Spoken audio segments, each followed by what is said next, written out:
From the front office to the fan in the stands, this is where San Diego sports comes to be heard.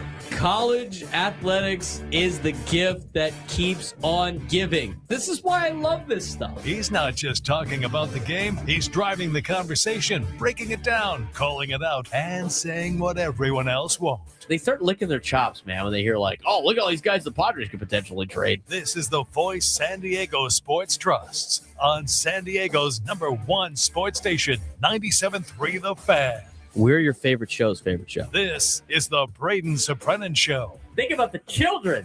The family show. Now, here's Braden Surprenant. What's up, San Diego, and a happy Friday to everybody out there in America's finest city. He's Frank Marchese. I'm Braden Surprenant. This is the Braden Surprenant Show, San Diego's #1 sports station, 97.3 The Fan. Good to be with all of you today on a Friday. A little bit of the, what did you call this? I mean, marine layer has rolled in. Got the June gloom has rolled into July, apparently. Maybe it's just the weather reacting to last night's Padres game. I mean, we went over a lot of stuff yesterday that I thought was good conversation about approach to what the next big thing is for this team, and that is the trade deadline. I know a lot of people get tired of trade deadline talk, but that's the reality of this. For all the problems that the Padres have, you can only fix it via the trade deadline at this point. There's not, free agents you're going to sign in the middle of the season. Aside from guys turning things around themselves, which definitely needs to happen. The only thing you could do to improve the team either now or if you're one of the people that want to sell and improve the team in the future is at the trade deadline. So that's why we have a lot of our conversations about the trade deadline. Now, here's the thing. I don't know what it is about this team, but for some reason, it's just they cannot just put multiple games in a row. I don't know what it is. They can't do it. They haven't been able to do it all year. Maybe briefly in the beginning of the season, but they haven't been able to do this all year long. It's amazing. They finally started to turn the corner. They had won 3 of the last 4, which is fine. It's nothing to write home about. It's nothing to say like, hey, start getting playoff tickets. It's a nice little step in the right direction. But then again, last night, I went to the game. It was kind of a clunker. Manny Machado hits a solo shot opposite field. I thought that was a well-hit ball. And aside from that, they made Merrill Kelly, who had been terrible all season. Merrill Kelly has probably had 1 to 2 good outings all year going into last night. They made the guy look like Cy Young. I know Merrill Kelly's been good in the past. I understand he has had success. He's not a joke out there, right? He's not some rookie that's never done it before. But he came into yesterday with over a 5 ERA. I mean, even after yesterday's game, he had a 5.38 ERA. He went into yesterday's game with a 5.71 ERA, in which a couple of starts ago against the Angels gave up 6 earned runs over 5 1/3, allowed 11 hits. That Merrill Kelly. I mean, I don't know what it is about this team, but offensively, anytime a guy shows up with a 5+ ERA, that's like the kiss of death for the Padres. I don't know what it is, but they cannot beat a guy with a 5+ ERA. You heard Saris yesterday talking about it when they pitched like the rookie, whatever, what's his name, Cabrera? Yeah. Some guy that we had highlights of Ethan Salas hitting a home run against them in Double-A this season. Our guy Giannis on Twitter was like looking at it going, hey, look. This guy. Hey, look. This guy looks familiar.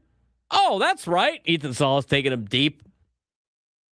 Here, Janselson giving the call of the Ethan Salas home run. And Saris mentioned as that game kind of started, he was saying, well, it's a good thing they finally got to the starting pitcher who had not been good and is a rookie pitcher, because I was sitting there watching the game going like, please don't do this. Please don't do this. Don't do another, oh, we haven't seen this guy before. I mean, they've seen Merrill Kelly a lot. He's in the division. He's been part of the Arizona Diamondbacks for a decent amount of time now. They got to be able to do damage against Merrill Kelly, who is having an awful year for the Arizona Diamondbacks. And they failed to do so. Pitching-wise, Griffin Canning is what he is.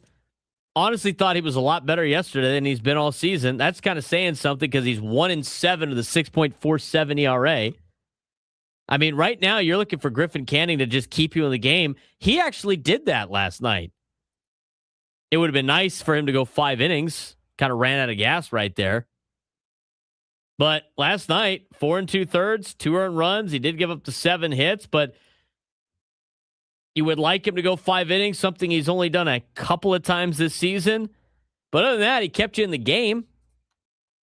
You gave up the home run late. I mean, there's some conversation about that too that AJ Cassaville laid out in his post-game recap. I mean, you get into the 4th inning, it's the 5th inning, and you decided to go to Yuki Matsui, and the conversation, of course, was about the fact that if you were going to go to Yuki Matsui anyway, why don't you just start off the inning with Yuki Matsui, or why don't you get to him as early as you can? Here's what it was in AJ Cassaville's article. Direct quote.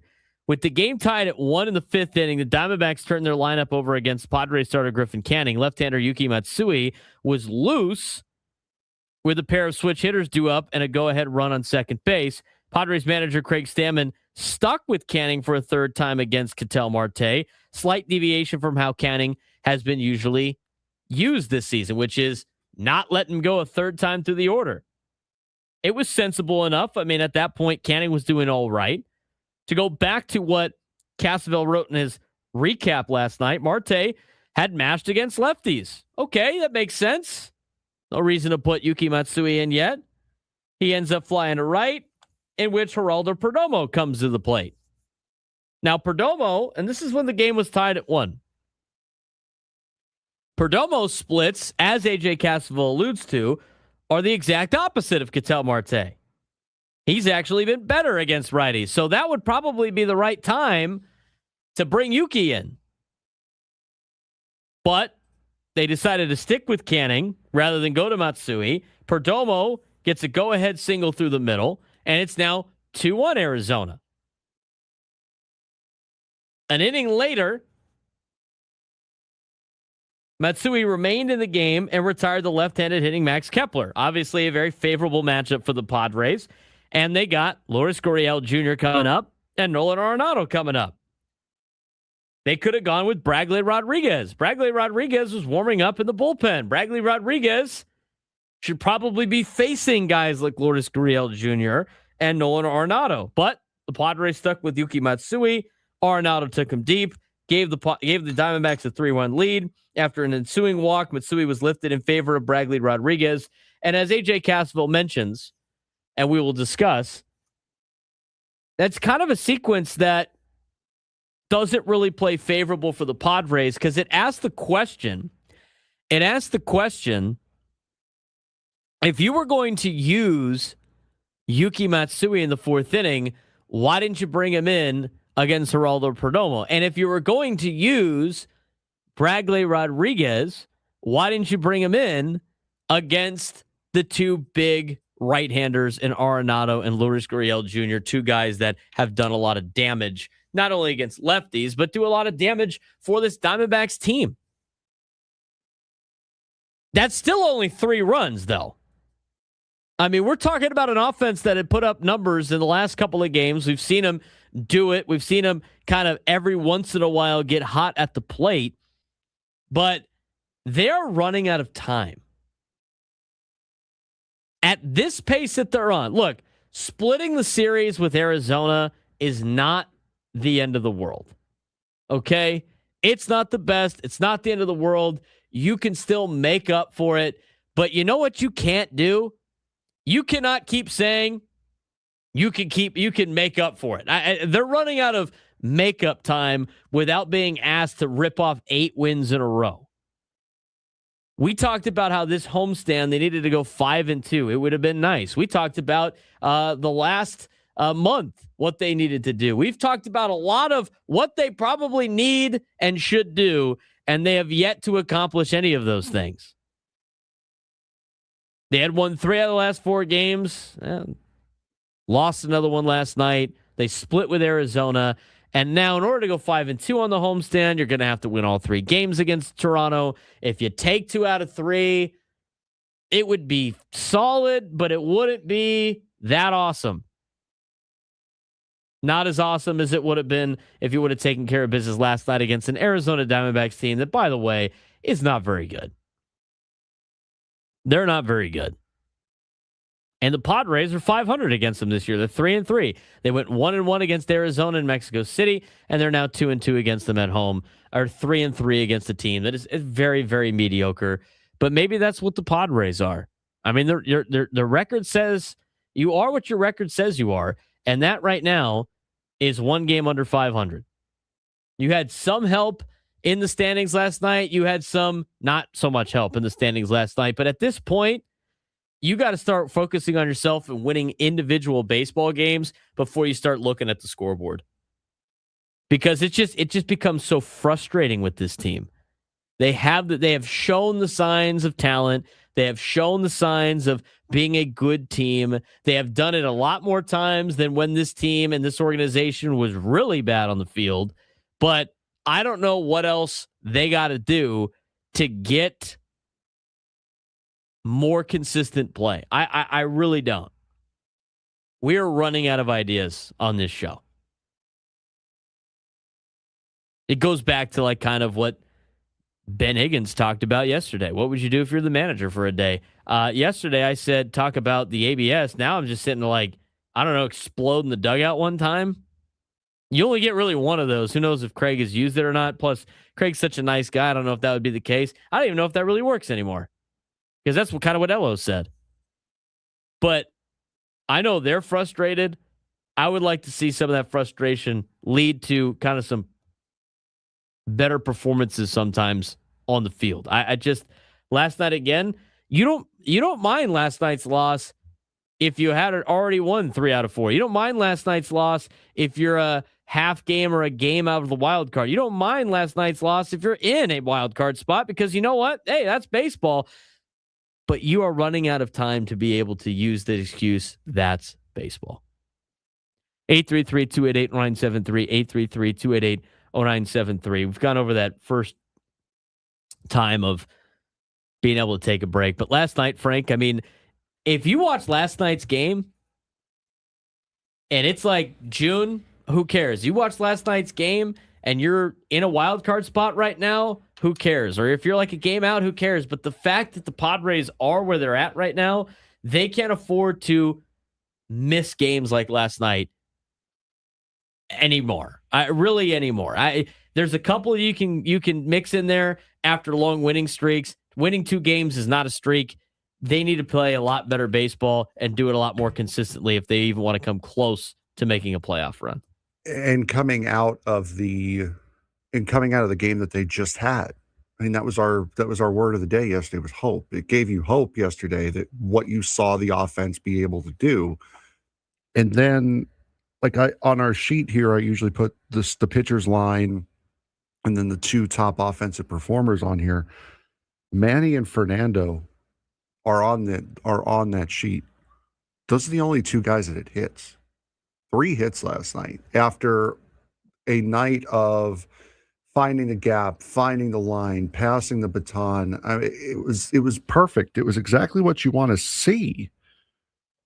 And then you get this game again, and you're right, in a completely different context, this game means absolutely nothing. But where you are now, you came in here tied for second in the West with Arizona.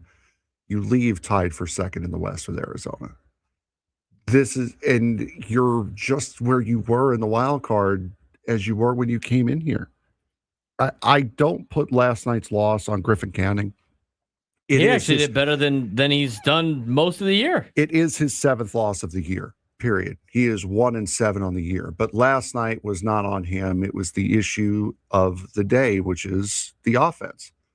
A 3-run deficit or 2-run deficit is not insurmountable. But when you have 3 hits, kind of need to make those 3 hits count. And for Manny, he made one of his 2 count. The other 2 were singles. The Padres have, I just don't know how many times they give you like a little sense of, hey, look, this is how good we can be. Mm-hmm. And then it's last night again. Here's the other thing too with last night's game. You lose last night's game 3-1 and Paul Skeens is on the hill. Okay, you know what? It's tough. Jacob Mrozarowski's on the hill. It's hard. Scooble. Shohei Ohtani. List any of the players that this team has seen. And it's a lot because they have like the most out of anybody out there. You could understand it. But like Merrill Kelly had been struggling all season. And I just, there's a lot of, it's a lot of like head scratching moves. It's a lot of head scratching. It's just a frustrating team to watch right now. And it's not just one person and it's not just one part of the team. It's individually, you could look at last night's game and go, I don't know what Craig Stammen was doing in terms of like the decision making to not bring in Yuki Matsui to face Geraldo Perdomo, right? We have that audio here from last night. Right. He can say I believe in Griffin Canning, but like that was a mistake. And so was the mistake to not bring in Bradley Rodriguez in time. And on offense, not being able to hit Merrill Kelly or capitalize with guys on base, getting picked off at first again, which happened last night with Fernando. He got back picked at first. It's the little things with this team. As much as they got praised for a couple of days ago when they won on the margins and won on little nuances of baseball, that's great, but they're not very good at that most of the time. It's the ABS challenges. It's the waiting too long to put new pitchers in. It's not being able to attack struggling starting pitchers. It's not throwing strikes. It's just all of the little things compiled into one, and that's why you don't see this team win multiple games in a row. Top 3 in the lineup last night. 1 for 12, 6 strikeouts. Yeah, they strike out way too much too. Way too much. And you could sacrifice the strikeouts when you're putting the ball over the fence at a high clip. 1 for 12 with 6 strikeouts. The rest of the lineup had 3. They had half that, and 2 of them were Sungwoo Song. We've done our comparisons, and we're gonna talk more about this. We got to get to break. We've done our comparisons between this team and other teams that have done what the Padres are expected to do. We talked about Cleveland. We talked about this team and compared them to 2025 and 2024. So the thing that's very like the most in common, their pitchers on this team walk way more guys than all those other teams. And you know what their offense does? Strike out way more than everybody else does. It's the battle of 90 feet, and they're losing it. When we come back, this thing is now turned into a math problem. We'll make it simple for you about what exactly needs to happen when we come back on the Braden Surprenant Show, San Diego's #1 sports station, 97.3 The Fan.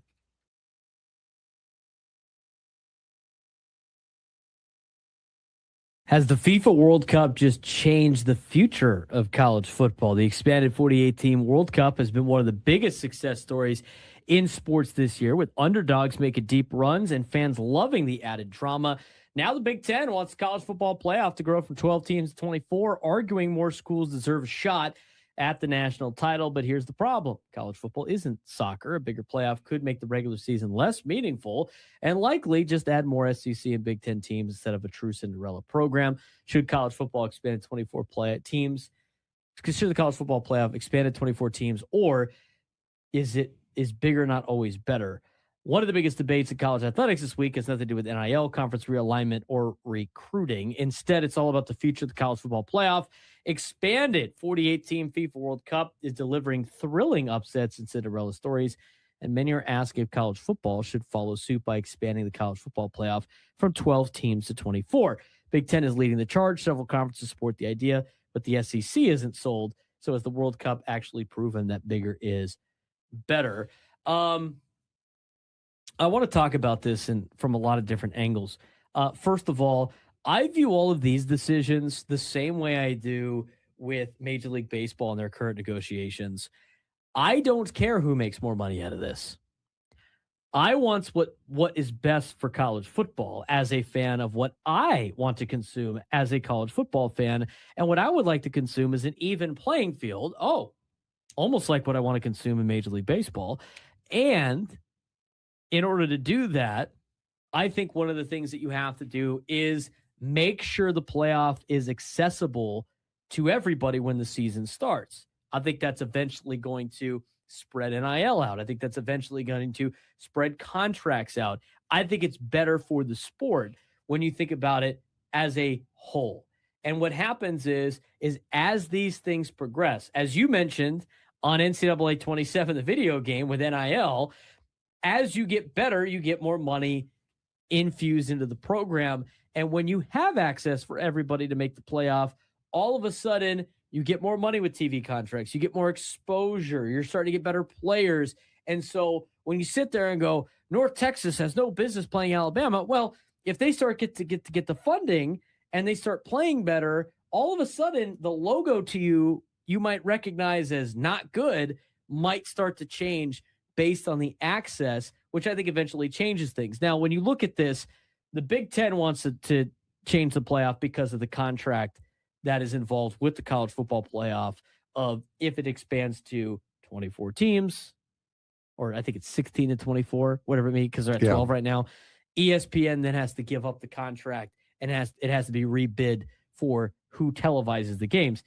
Big Ten has a contract with Fox. So again, I don't care who makes money. I don't know what the incentive is. That is what I'm looking for. And the SEC says no because they're not saying no because they don't think it's good for college football. They're saying no because it exposes them and they don't get to be the top dog anymore. So with all that being said, I think the 2014 playoff is the way to go for college football. I think it'd be best for college football. I don't think it really, it doesn't eliminate the importance of the regular season. And I think you can use the FIFA World Cup as a guide of like, look how fun this game is with Cape Verde hanging with Spain and tying them in pool play. What about Cape Verde playing the world champion Argentina from the last time they played the World Cup? And they were within seconds of knocking them off. You could point to a lot of upsets that have happened in the FIFA World Cup. And I get it's different between soccer and football. But Frank, I think FIFA has really paved the path for college football to look at this and be like, you know what? Maybe expanding to 24 teams is great for the sport. Yeah, and that's what FIFA announced, that it was going to increase from 32 teams to 48. Many expected blowouts, just more blowouts, less competitive play. And it's been the exact opposite. As you mentioned, Cape Verde, we've had incredible matchups all throughout the FIFA World Cup. And I think you can also go back to the last year's playoff. Now, Tulane and James Madison didn't win. They didn't win their games, but man, they gave their opponents a run. I forget wwho each one of them played, but Ole Miss and Oregon. Those were close games right up until the very end. They put the other teams on watch. They put Ole Miss and Oregon on notice. They definitely both punched them in the mouth early in the contest that show that they can hang. And what happens is, if they had the same funding or if they had the same access or years of like that, years of making the tournament and getting those playoff checks, they could eventually build to that point where it looks more even. But you're right, Frank. I mean, it's not the huge blowouts that you think you would see. In fact, when you see those blowouts, it's usually Power 4 teams going against each other. Mm-hmm. No, exactly. So when you add these teams in, it's not that, we're diluting this. We're diluting this tournament. We're Friday. We're talking Padres baseball right now on 97.3 The Fan, broadcasting live from the Bill House Studios. We know how. Coming up later on the show. We'll get you a preview of the weekend for the World Cupdate at noon. We'll get to our sports thread today. Got some crazy stories in the sports thread. Dennis Lynn had a mailbag. We'll talk about that. But again, Padres, another step forward, another step back yesterday. And, we could talk more about the game here, I guess, and then we'll talk about like the math part of this. But the Padres have played themselves into a position of this is now a math problem because you need to be able to get whatever it is. Like, I think right now, if you want to win, which I don't think they're going to win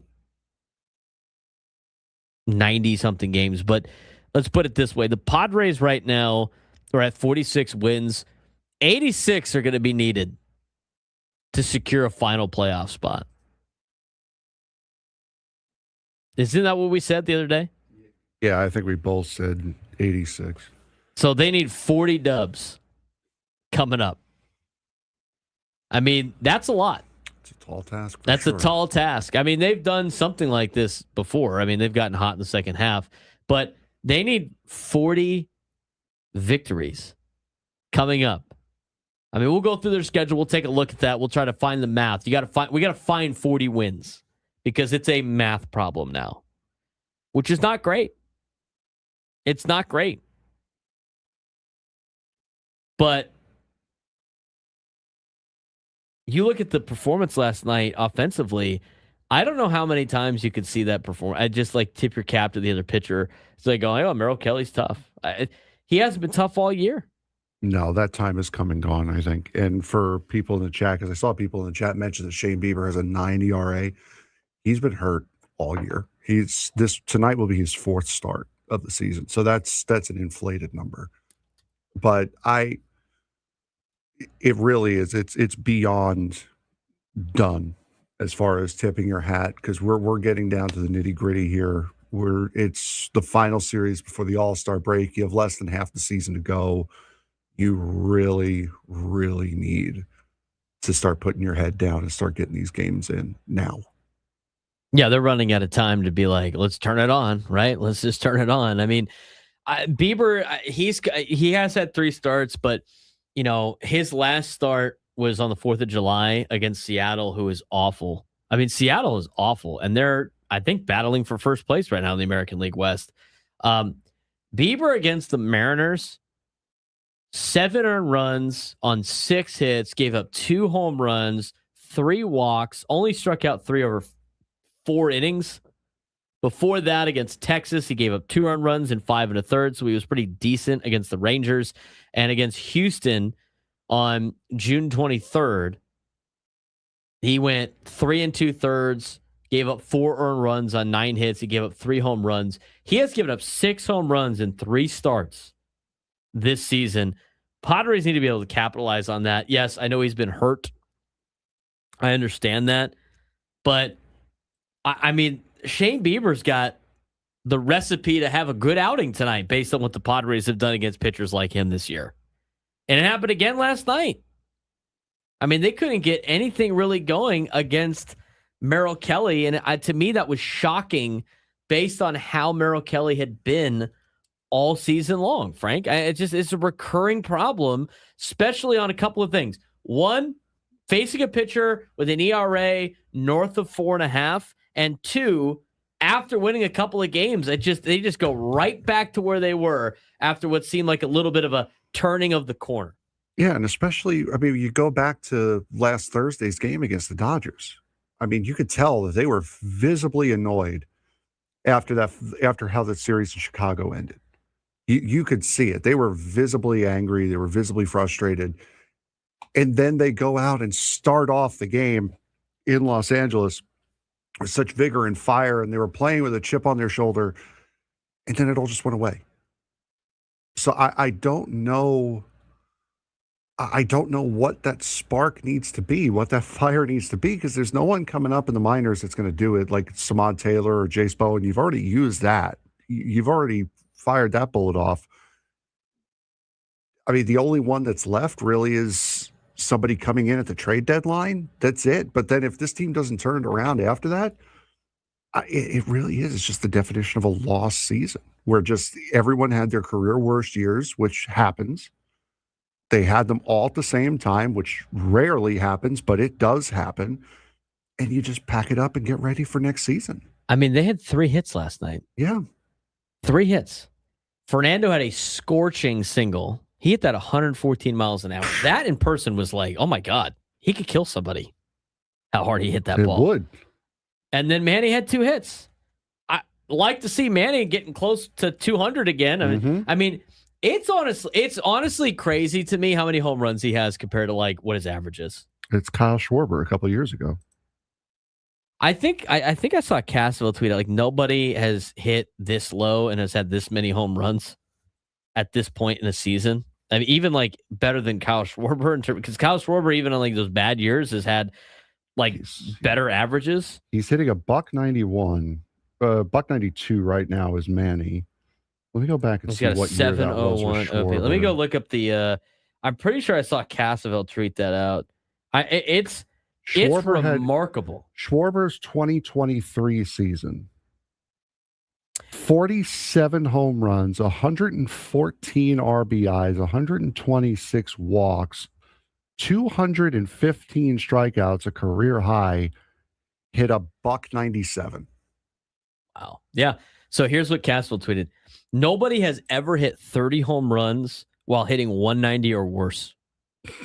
Machado has 19 homers and is hitting 191. That was before his second hit of the day, where he's hitting 193 now with a 701 OPS. I mean, the Machado story is crazy. It's like, he's not having a great year in terms of his offense, but like he's still hitting the ball over the fence. And in 2022, Schwarber didn't hit much better. He had 46 home runs, 94 RBIs. He had 218. Hits the ball over the fence.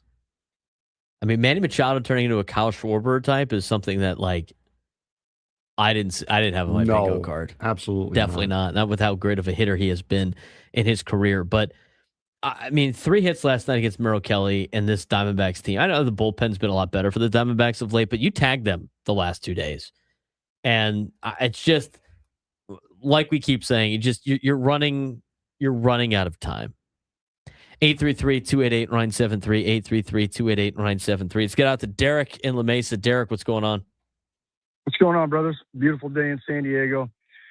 Hey, fellas, as a high school, college, and minor league baseball player, your buddy Derek here was pretty hot-headed, fiery. A lot of people didn't like to play against me, and I'm not necessarily saying that was great all the time. Very emotional. And we all know these guys are trying. It's not a lack of effort. But my question is, does anyone on this team have a case of the red A? I mean, anyone? Is there any emotion? Is anyone fiery? I mean, it seems like, a Gavin Sheets needs to snap a bat over his knee. Something, anything. And, since they were 11 games over 500, let's be honest, this team has been awful. How many times are you just going to have a pitcher on the mound with a 5.5 to 6.5 ERA absolutely shove before one of these guys goes ballistic and obliterates a Gatorade cooler? Anything. It just seems like, ho-hum, another loss. Again, I know they care. I know they're frustrated, but some emotion from somebody. Do something. And it doesn't have to be eyewash. Like, actually care and go ballistic and do something to let people see how angry, not frustrated, how angry you are, how poor this team is. What do you think, fellas? Yeah, Derek, I mean, I think, and who knows, sometimes that does happen before, like with the media not around. And so we don't necessarily know if that's happened yet or not. Also happened in the tunnel too, right? In the clubhouse. But seriously, I mean, like, Derek's asking for signs of life. Are there signs of life out there with this team sometimes? And again, like I said on the roundtable yesterday, there's a difference between like everybody out there they care to win. They want to win, right? They're not going out there trying not to win. But there's different levels to that, I think. And there's different levels to, how angry you can get and everything like that. But and Derek, you don't need somebody doing that every day. But just like every once in a while, it's nice to see sometimes. And I think a lot of fans are frustrated that they feel and look more frustrated than sometimes the players do who are kind of calm and cool. But again, like it's give and take. You don't need them to have like an episode after they strike out eyewash wise. But I mean, they need they need the Mark Grant destroying a water jug in Seattle. Go Aztecs said, the YouTube chat. Eventually, these guys are going to snap. The problem is they might snap a little bit too late. And that reminds me a lot of the 2023 team. The 2021 team didn't have, this team doesn't have a lot of pitching either. The 2021 team was just running out of, they were running out of anybody that could pitch. They didn't have like Michael King. They had nothing. This team is like a little bit of both where it's like, yes, the pitching is a problem, but on top of that, it's also there. It's just going to be too little too late. That's the pace they're on right now. It's a math problem. You got to find this team 40 wins in their next however many games they have. We'll talk about the math problem when we come back, what the Padres need to do in the second half. The ceremonials, they're already in the regular second half. Ceremonial second half after the All-Star break. They really need to go into the All-Star break with some kind of momentum to show life, and maybe they can reset during the All-Star break. We'll talk about the math of the second season when we come back.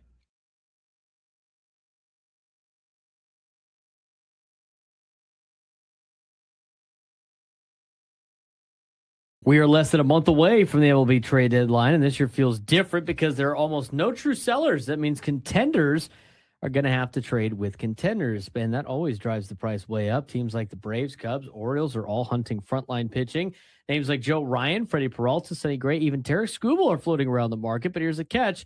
There may not be enough arms to go around. The Padres are right in the middle of it again, tied to big names like Skubal and Ryan, but more realistically, looking at Peralta or Gray as their best path. And the big question heading into August 3rd is simple. Which contender blinks first and overpays to win the deadline? Because this year, the middle class of MLB might decide everything. Now, less than a month away from the August 3rd MLB trade deadline. I think a lot of Padres fans are interested in this about a month ago. I don't know how many Padres fans are as interested in this now after the week that they had. Yeah, no, it's a week that definitely set the Padres' plans back a little bit. But other than that, it's still very, very interesting here to say the least. Let's talk about the contenders and strategy shifts. In the National League East, the Braves are hunting for a Game 2 starter type, someone like Joe Ryan or Freddie Peralta, but that kind of move won't come cheap. Phillies are scrambling after injuries and looking at corner outfield and first base help with names like Joe Adell and Jarren Duran in the mix. Marlins, quietly interesting here too, willing to deal pitching for offense with Royce Lewis as a real swing piece target for the Marlins. And in Washington, bullpen help is the priority, and they'll have options everywhere. And then there's the Mets. And then there's the Mets. They're trending towards a soft sell, especially when they can't stabilize their pitching stock. That means that's a team that could quietly shape the deadline if they decide to fully pivot. And I saw a report earlier today coming from Mike Francesa, so take that for what it's worth, that the Mets are actively shopping Francisco Lindor. So that could accelerate this, turn this from a soft sell to a hard sell. I saw some rumors about the Padres and Lindor, or Padres and Mets swapping big contracts. But if you're the Padres, isn't Lindor's making more than everybody on your team anyway? I don't know how much more of a benefit it would be potentially. Yeah, also, but it could be a change of scenery. Also, a reminder that Francisco Lindor looked at Fernando Tatis Jr.'s contract and said, "1 more million." Yes, right. Literally, an million more. Well, you know what? His contract is a little bit more favorable than a lot of the other ones that the Padres have. But just a quick look. I have to remind myself every time I look at this for a contract swap. Francisco Lindor is making $34.1 million every year until 2032. So if you were to swap that out, You would actually be taking on an additional $9 million in payroll if you did the Xander Bogaerts Lindor trade, and Bogaerts is only 2 years older than Lindor. And so it's not really helping you out. The only one that would make sense is if you swapped Machado and Lindor if you're looking for a contract swap. But even that doesn't make too much sense for either the Mets nor the Padres. So we'll see what happens with Francisco Lindor. Moving on the list to the National League Central and wild card situation. Brewers in a position of strength. They may just need bullpen depth. Milwaukee, more fine-tuning than rebuilding. Cardinals, one of the biggest surprises in baseball, are looking for pitching help, possibly getting Sonny Gray back or going after Robbie Ray. Cubs, though, they are the aggressive team here. They've made it clear they want frontline pitching. Their entire rotation is beat up. Meanwhile, the Reds look like a team that should be selling rather than adding, which is always tough when you're trying to stay relevant in a tight division. And then there's the Pirates who aren't even on this list. So it's the NL Central is going to be very, very interesting. The Cubs have already made a trade. They acquired David Peterson after destroying the Mets. Peterson allowed 1 run in Milwaukee and then gave up 10 in his last outing. So you never know what you're going to get with these pitchers. So the Cubs clearly have not found their answer in David Peterson. So guys like Sonny Gray, Robbie Ray out of San Francisco, those are guys I could definitely see moving into the National League Central Division. National League West, Padres watch. Dodgers are an interesting spot. Obviously, they don't need to make a big move, but history tells you that they always stay involved at the top of the market. Giants are going to sell, most likely. They're floating out the names like Robbie Ray and Luis Arraez. And then there's the Padres. Padres, once again, tied to biggest names in sport, Skubal, Joe Ryan, but realistically, probably more in the Freddie Peralta, Sonny Gray, Robbie Ray category. And that's, of course, after depending on what they do this depending week, on really. what they do this week on the field. And the key question for the Padres is always, aggressive or sustainable.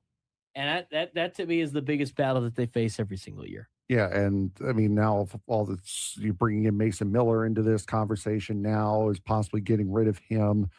The Padres are going to be the most fascinating team, not just because we're in San Diego, but they are nationally going to be one of the more fascinating teams to watch here in this trade deadline. Not because of what AJ Preller can do as far as the big move, but just what are their plans? They're stuck right now in a tough spot because it's not like a guaranteed sale. It's not a guaranteed buy. It's not you can go all in. I mean, they're in no man's land right now, and they need a big week to kind of push them in either direction. So that's a factor. The aggressive versus sustainability, I think, is an interesting factor. But also on top of it, they still haven't had their new owners approved by Major League Baseball yet. And once that happens, I mean, it sounded like to be better more times than not. This team's going to have to play a lot better in the second half of the season. You start doing the math, they're going to run out of time. They're running out of time, and they're doing it very quickly.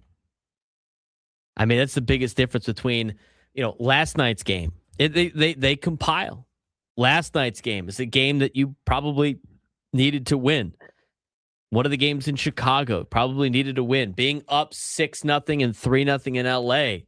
Wins that needed to happen. Having the lead against the Dodgers, and before we had the pickoff problem with Ty France and Mason Miller. I mean, they start to lead to heightened problems later in the year. It makes the math more difficult. It makes the margin for error razor thin.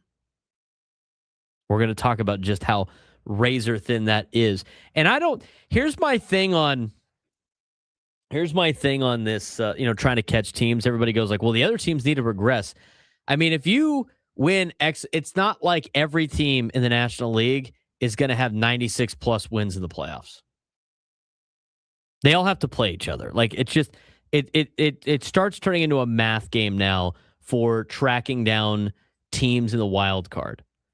You're talking about like other teams in front of you regressing so you can not have to win as many games and you can make the playoffs at 83 wins, which we don't think is going to be the case.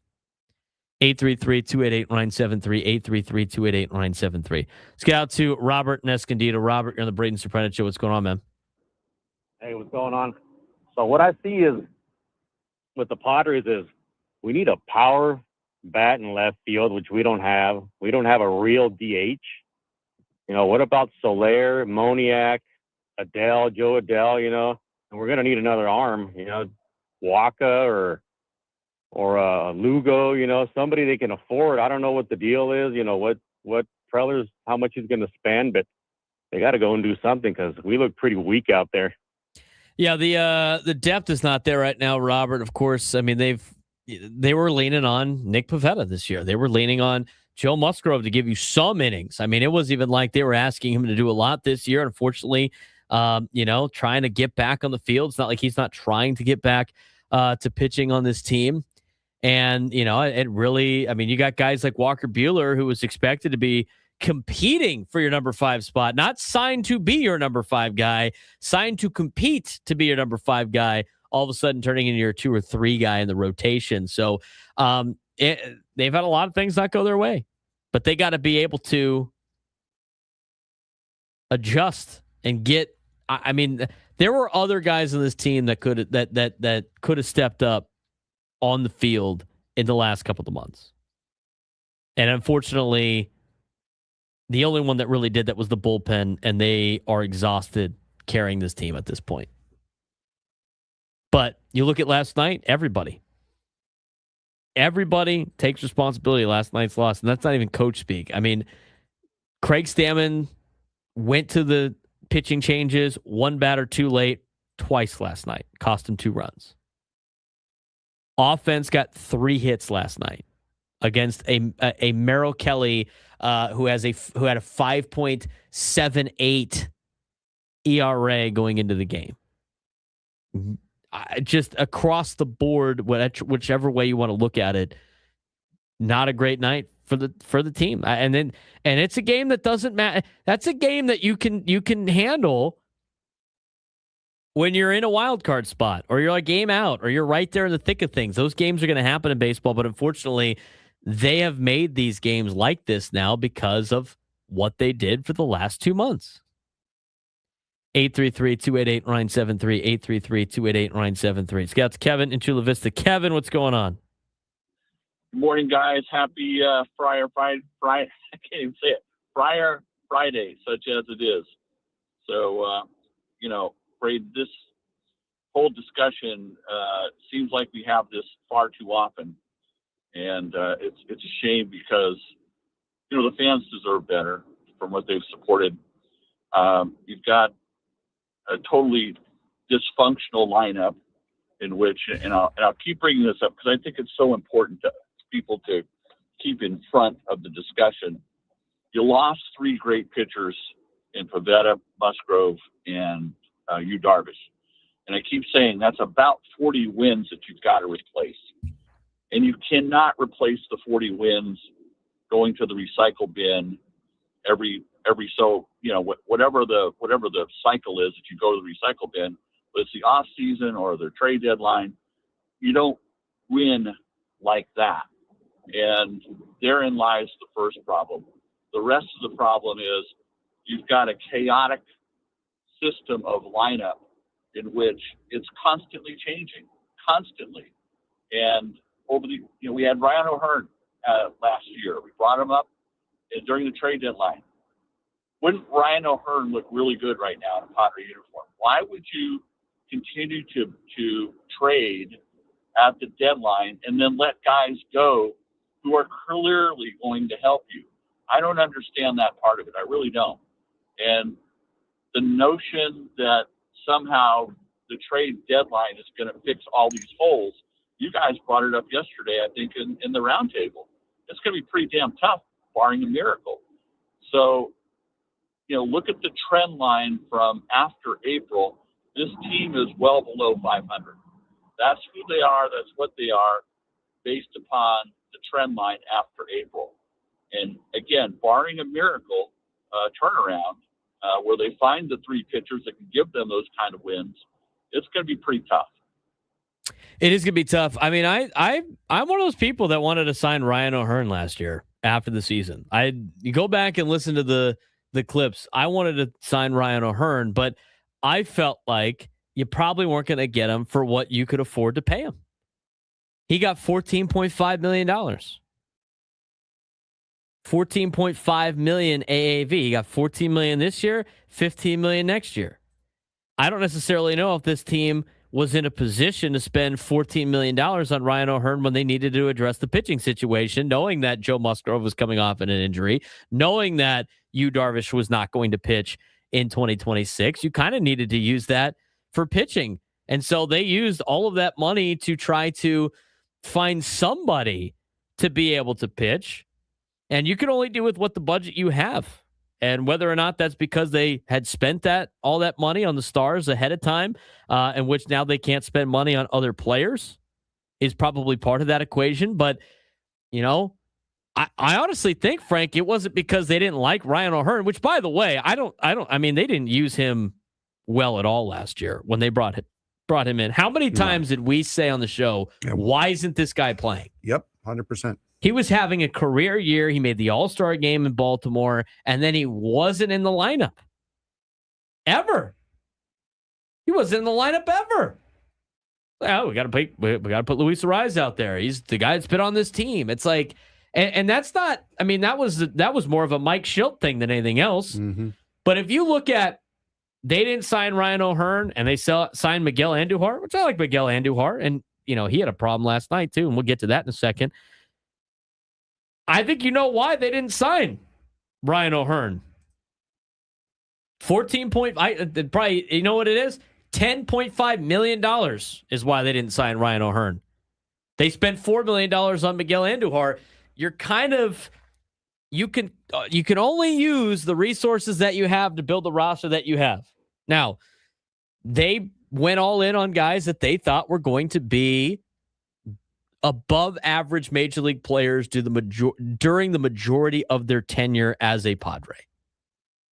And for anybody that's like, well, if we didn't sign those guys, we would have signed all of these guys. Well, there's no guarantee that signing the guys the year after and the year after and the year after in free agency was going to pan out either, because they all want massive contracts.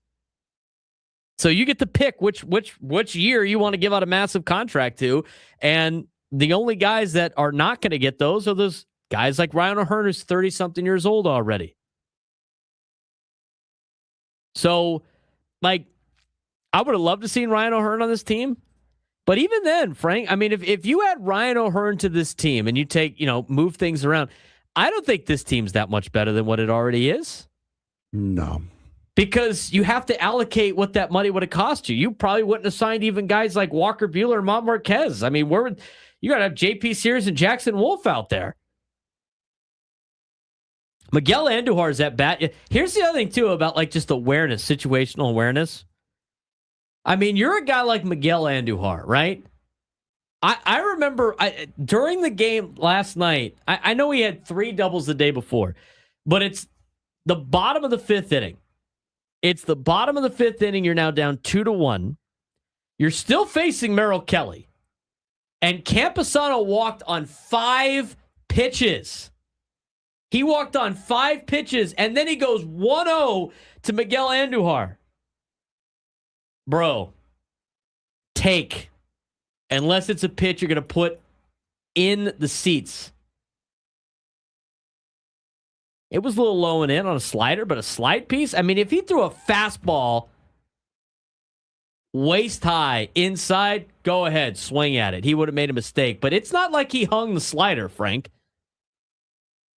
Down and in slider, when the guy is thrown, he walked Campusano on 5 pitches. He goes 1-0 to you.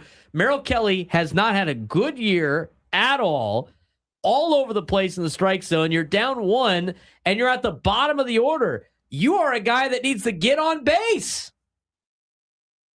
Pass the baton. Let me ask you this, Frank, because I know we're running out of time. What do you think Freddie Freeman's doing in that at-bat? Freddie Freeman is getting paid all this money to be a star player for the Dodgers. What is he doing in that at-bat after the guy in front of him walks and it's 1-0? He's not taking a pitch until he's not swinging until he gets a strike. He's spitting on it. He's like, I'm a good hitter with 1-1. I mean, this is the stuff I'm talking about. It's like these are the little things that go a long way that make really good baseball teams really good. These are things you can control. Now, you don't know if Steven Souza Jr. told these guys about, like, hey, we don't want to be swinging on that pitch. If he does it anyway, it doesn't really matter. He's in control at the end of the day. He's the one up there to hit. He goes ground ball DP, Sung Moon Song strikes out. 1, 2, 3, bottom 5. That's all she wrote. This, the compounding problems this team has. They're still not mathematically out of it. I keep teasing the math. We'll talk about what they have to do. It's pretty daunting when we return.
Tune in Monday, July 13th at 6 p.m. as Bet365 presents Odyssey Sports Midsummer Baseball Showcase Special from Philadelphia. Hour number 2 of the Braden Surprenant Show, just off and running here on a Friday morning.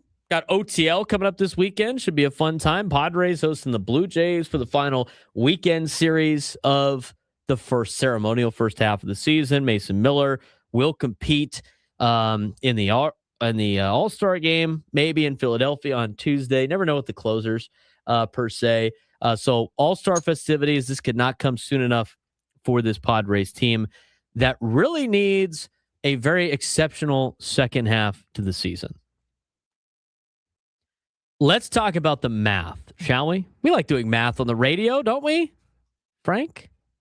I think that's a warning that we give normally not to do that. That needs to be another disclaimer that you have on the bottom of the YouTube video. We like to do math on the radio. Let's do some math.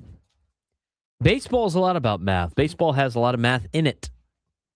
Well, a lot of math people love baseball.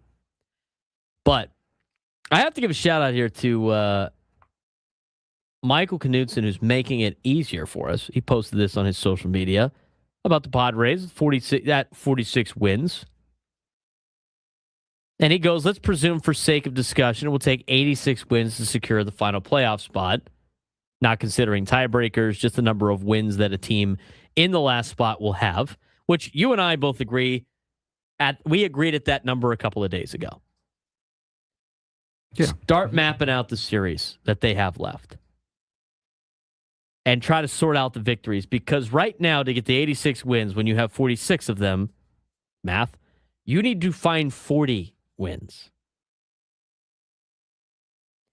The Padres have one more series left in the ceremonial first half. It's this weekend against Toronto. Then they have 1, 2, 3, 4, 5, 6, 7, 8, 9, 10, 11, 12, 13, 14, 15, 16, 17, 18, 19, 20, 21 series left on the season.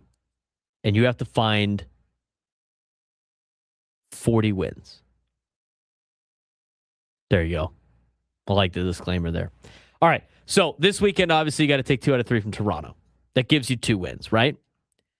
They start the second half with 3 games in Kansas City. You have to take 2 of those. It should really try to win 3 because the Royals are terrible. But you know what? Let's try to be as cautious about this as possible.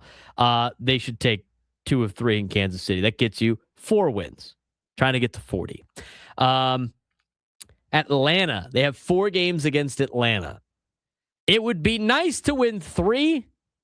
They're not going to sweep Atlanta down in Atlanta. The Padres have done a really good job beating up on the Braves. I don't know what it is, but they have their number for the last handful of years. Atlanta has scuffled for a month now. They might not nearly be as good. Who knows what they are after the All-Star break. It would be nice to win 3. We're going to be a little overzealous here. Let's say they win 3. Well, now they have 7 wins. Again, we're trying to find 40 of them. Miami. They got 3 in Miami. They never do well in Miami. Miami's also been pretty hot as of late. Got to win at least 1 there. You're up to 8 wins. Colorado, you got 2 games at home. That scares a lot of Padres fans. You have to win both of those games. You cannot lose a game to Colorado at home when you have 2 of them, and you're trying to find wins. You get 2 wins there, you're up to 10 wins. Then you got the Giants for 4 games at home. You got to win 3 of those, at least. A sweep would be nice. I mean, sweeps would be great. Who knows what the Giants will look like by the time you play them, by the way. That's after the trade deadline. They got to win like 3 against the Giants, minimum. That gives them the 13 wins. Arizona on the road. That has been a house of horrors for the Padres, but they got to win 3 of those 4 games and get you to 16 wins. They got the Astros at home. They haven't been very good. They're now competing for a playoff spot. Who knows if they trade Yordan Alvarez or not. They got to win 2 of those against Houston here in San Diego. That gets them 18. They got to win 2 against Milwaukee here in San Diego. That gets them to 20. As you can tell, there's a couple of good teams still in here, Frank, that's going to make it difficult to get to 40 wins. So they're at 20 wins right now, and they have 1, 2, 3, 4, 5, 6, 7, 8, 9, 10, 11, 12, 13 more series to go. Then they go to Cleveland for 3. Got to win 2 out of 3 in Cleveland. I don't know if you're sensing a theme here. It seems like they have to win a lot of series. That does sound like a lot of series is that they need to win. So that gets them to 22 wins if they take 2 out of 3 from Cleveland. Then they get to the Mets.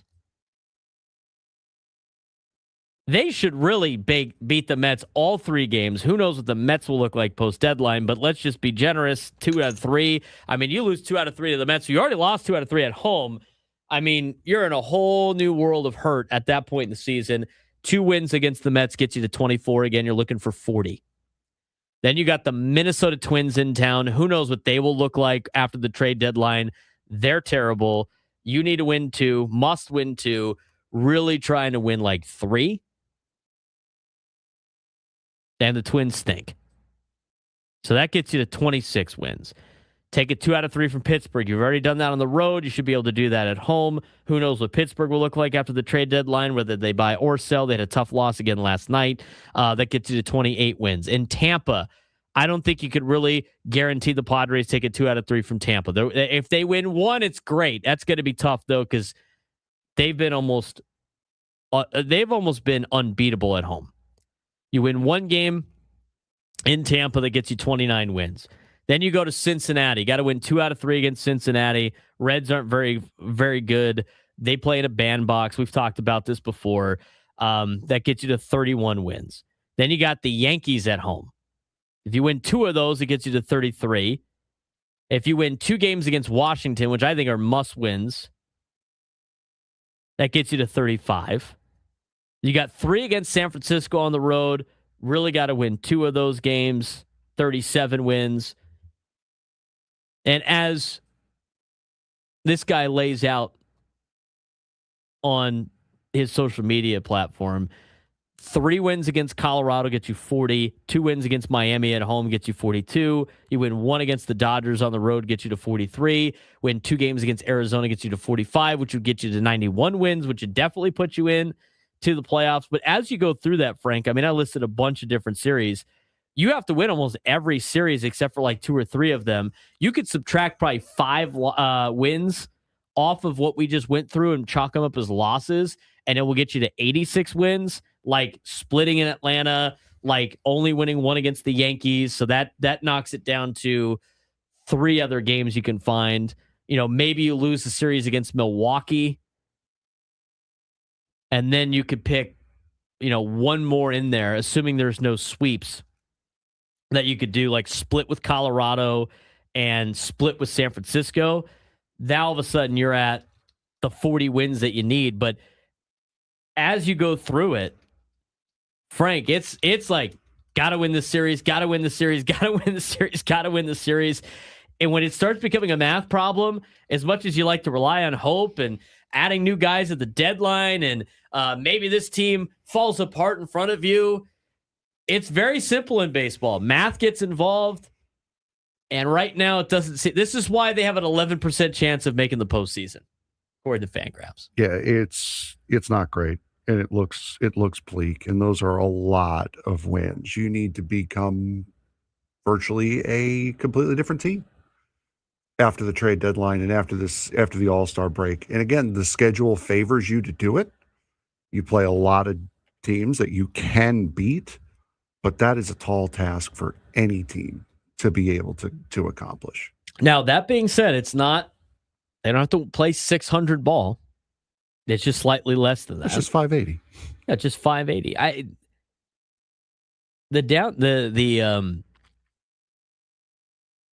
That false sense of confidence about it, though, too, is the Padres have kind of played like that in recent years, where they've played kind of baseball like that in the last, second half of the season. Mike Schilt, second half season. We don't know what a Craig Stammen second half season looks like. We've never seen it before. But you need to basically turn into the 2024, 2025 Padres again and just go on a heater. And I honestly don't think, there's a lot of bad teams on that list, right? There's still some good teams in that second half, or teams that were expected to be bad that are now good, that you have to deal with in the second half of the season. I mean, 91 wins could probably put you in a position to get a 4 seed if you win 45 of these games. But for a team that hasn't really been able to win multiple games in a row too much this season, to ask them to do this on a consistent basis, which we have been preaching, this team has been one of their biggest problems has been inconsistency. It's kind of hard to sit here and be like, oh, this is going to be very difficult to do. It's really hard to sit here and be like, oh, they could totally do this.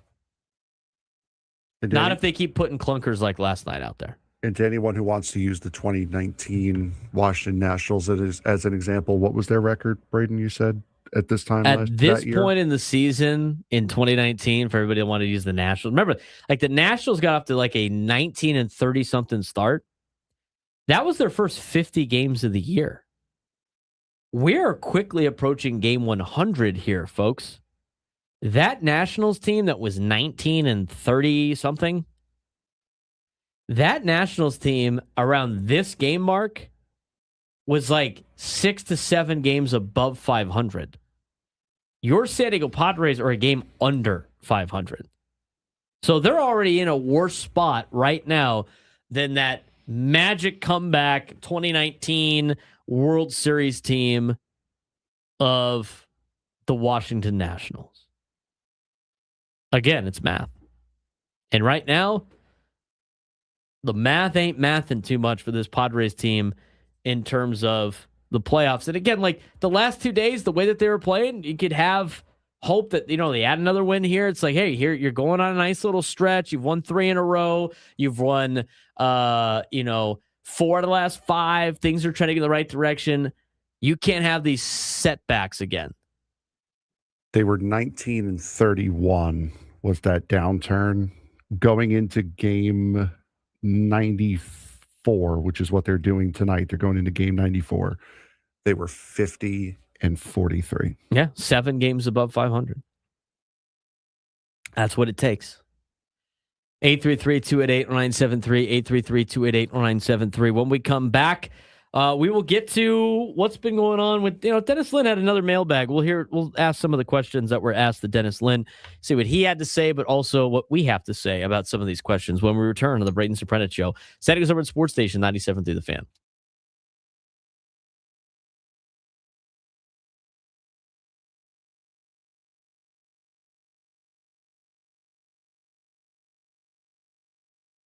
Victory lane, climbing out of the truck. Make some noise one more time for your race winner of the Navy 250, Wayne Ray.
travel issues, huh?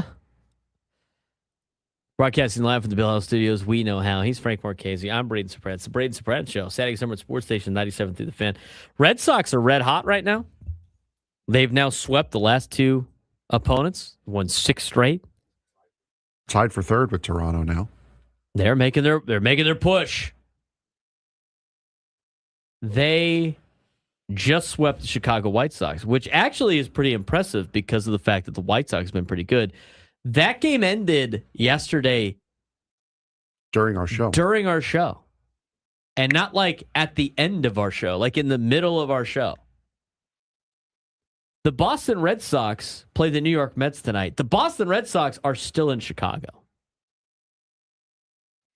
Frank, if the New York Mets can't beat a team that is showing and going tonight in New York, that might be what finally gets David Stearns fired. And that was as of 7 minutes ago. 7 minutes ago. As of 7 minutes ago. Okay, so the game's at what, 7 o'clock Eastern? 7:15. Chris Cwick, C-W-I-K, Sure. a contributing writer for Yahoo Sports, updated 9 minutes ago now. I'm going to read this word for word. Fresh off a 3-game sweep of the White Sox, the Boston Red Sox are set to continue their winning ways against the Mets on Friday, if they can make it. The Red Sox are reportedly still stuck in Chicago due to multiple plane issues, according to the Boston Globe. The plan, if for Friday's game against the Mets is to still occur, per the Globe, that's a type of the plan is for Friday's game to still occur. That game is scheduled for 7:15 p.m. Eastern, 4:15 Pacific, giving the Red Sox not much time to take off, land, park, and start the game. Get to the park and start the game.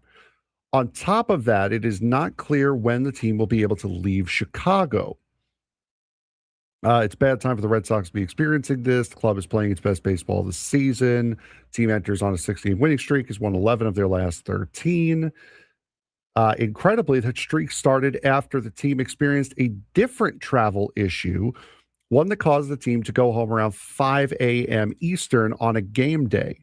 The Red Sox were able to shake off the cobwebs of the overnight flight to defeat the Yankees later that night. Boston then swept the Yankees in a 4-game series before traveling to Washington. The Nats took 2 out of 3 during that series and are the only team to beat the Red Sox in the last 2 weeks. Story will be updated. Yeah, we'll find out when exactly they'll show up to New York. They're, as of like 7 minutes ago, they're still in Chicago. I mean, the good news is, for the Red Sox at least, LaGuardia is not far away from Citi Field. No, it's not. How long's the flight? From Chicago, I'm assuming they're going out of O'Hare to LaGuardia. I'm not sure. I mean, it could be midway too. It's about 2 hours nonstop. I mean, you can probably, I would assume they would arrange for an escort of some way, shape, or form. Well, they have a police plane in the air? To get out of LaGuardia. Well, yeah, they already have those anyway. But let's say they leave. I mean, it takes like 30 minutes to board and all that stuff, right? Mm-hmm. I mean, if they like they're like in the process of leaving right now, they're not going to leave until, like, let's just say they leave at noon right now, our time, Pacific time. That gives them 4 hours before their game, right? 4 hours and 15 minutes for the game. Just about. It's 2 hours to fly to New York. So they're going to fly it's going to be a 2-hour flight. I'm sure maybe they'll make up some ground in the air. Plane's going to be hauling. They do have a charter, so it's not like they have to go get... Jetstream also goes that way, too. It does. Well, I mean, the 2 hours is including and that's gate to gate. So, who knows? They have a crew that can unload all the who stuff. knows? It could be just tarmac to tarmac. Just get a bus right off the tarmac. Well, that's what... Yeah, I'm just saying a normal commercial flight, yeah, gate to gate is 2 hours. They usually are in on... So, like, might be able to pick up some time. But if you go 2 hours, that gets you to 2 o'clock. I mean, that gives you 2 hours to get on the bus, get over to the ballpark. You got to go straight to the ballpark with all your stuff. Get settled in. Get stuff, yeah, and then be ready to go play a baseball game. With no pregame warm-up at all. No, you don't. You're not taking BP today. BP has been canceled. Ball practice. You're going to throw a little bit. I mean, it's going to be like a travel ball team rolling in there. That's assuming they leave within the next 40 minutes, which I would imagine they probably are pretty quickly. But I'm curious at I'm curious to see if they, what time they end up leaving. First comment on that tweet of that article, the Mets at 7:10, and it's a GIF of John Travolta in Pulp Fiction just looking around the empty room. Where the Red Sox at, man? We're actually ready to go tonight. Yeah. That's unfortunate. Wow. I'm curious to see what time they show. That's going to be something to watch. Keep me updated on that if you see that. Will do. That's amazing. I'm on situation alert now. Yeah, they're currently stuck in Chicago. They still plan to make it to New York in time for the game. Good luck. Who's the starting pitcher today? What a poor guy that is. Yeah, I would be him. I would not be happy if I were. Hey guys, we're gonna go bullpen day today. This would have been a great. They did the Red Sox Netflix thing yesterday. Sonny Gray. Oh no, Sonny Gray's like, oh, you know what? Too, you know why the game's at 7:15 Eastern time? It's an Apple TV. It's an game. Apple TV game. Apple's on the phone, you guys you're gonna make it, right? You guys gonna make it, right? Sonny Gray, who is 10-1 with a 2.61 ERA, gets the travel game. Wow. Against Nolan McLean. It's a good pitching matchup, at least. Their game yesterday ended at what time did the game probably start? I'll give it. Hold on. Let's see. I can look up their box score. No, I know the that's Red what I'm Sox doing right played now. the White Sox yesterday. The first pitch was at 1:11 p.m. and the game was 2 hours and 32 minutes. So 3:43. They were done at about 3:43. 3:45. That they're off the field, slapping hands, all that stuff. Takes about an hour to get to the airport in front of a raucous crowd of 19,000 people. By the way, I mean you do realize they go straight to the airport. Yeah. So they've been at the airport since yesterday. Mm-hmm. For almost I'm sure for at about some 20 point, hours. Yeah. I'm sure at some point the big league club, they're like, all right, well, we're going to go in a hotel because we're not going to stay here all night. But they left Chicago, or they left Guaranteed Rate Field, whatever it's called now, at Rate Field at probably around 4:45 to get to the airport, and they're still there, and they're going to miss a 7:15 game potentially in New York. That's crazy. Hey, you know what, man? Even Major League Baseball teams have to deal with massive travel problems too, even when they're chartering their flights. Good luck, Sonny. Multiple planes with issues. That happens. I mean, oh no, I know it happens, but it's wild. That was I traveled with TCU football one year, and we played Oklahoma State, and I've told the story before, but we were taking off from Stillwater, which is like a landing strip. It's not even. I wouldn't even really consider it an airport. And our 737, whatever it is, took the turn too sharp, trying to get on the runway, and buried a tire into the ground. I mean, I'm talking like the entire wheel of the airplane was underground because it got on the infield. It just, and the plane's weight just sunk the thing. We were on the plane for like an hour. And this was again, right after the game. It was a late afternoon game. So we left the stadium at 7:00, and we had to go back we were already leaving at 10:00 at night, stuck in Stillwater traffic after the game. And then, we had to bus to Tulsa, and then Tulsa had an issue with the plane. This stuff happens all the time. I mean, the stories that Ello tells are amazing with his travel groups. But anyway.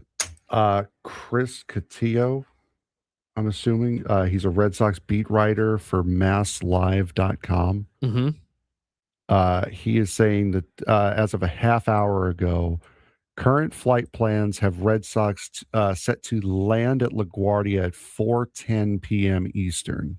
Less than 3 hours before Less than 3 hours before the first pitch.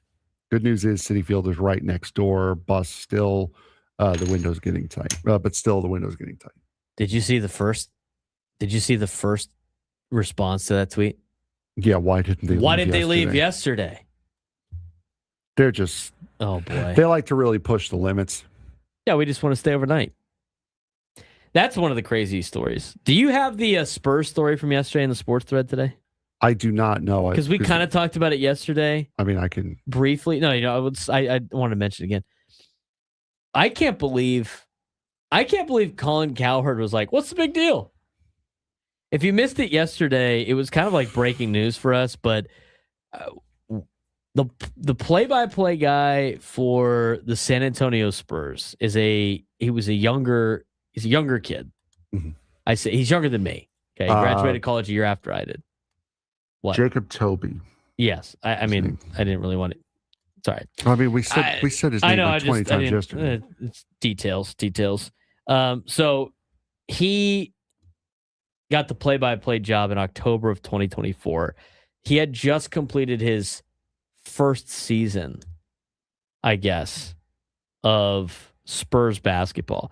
He got hired in October, but I don't know, it was mid-season. Maybe he was supposed to take over the next year, whatever. He had his first full season, I guess, last year as the play-by-play man of the San Antonio Spurs for television. He made it all the way to the NBA Finals. He had, was it the night before that happened? Did she, or the day, she just post, his now ex-girlfriend had found out that he was cheating on her.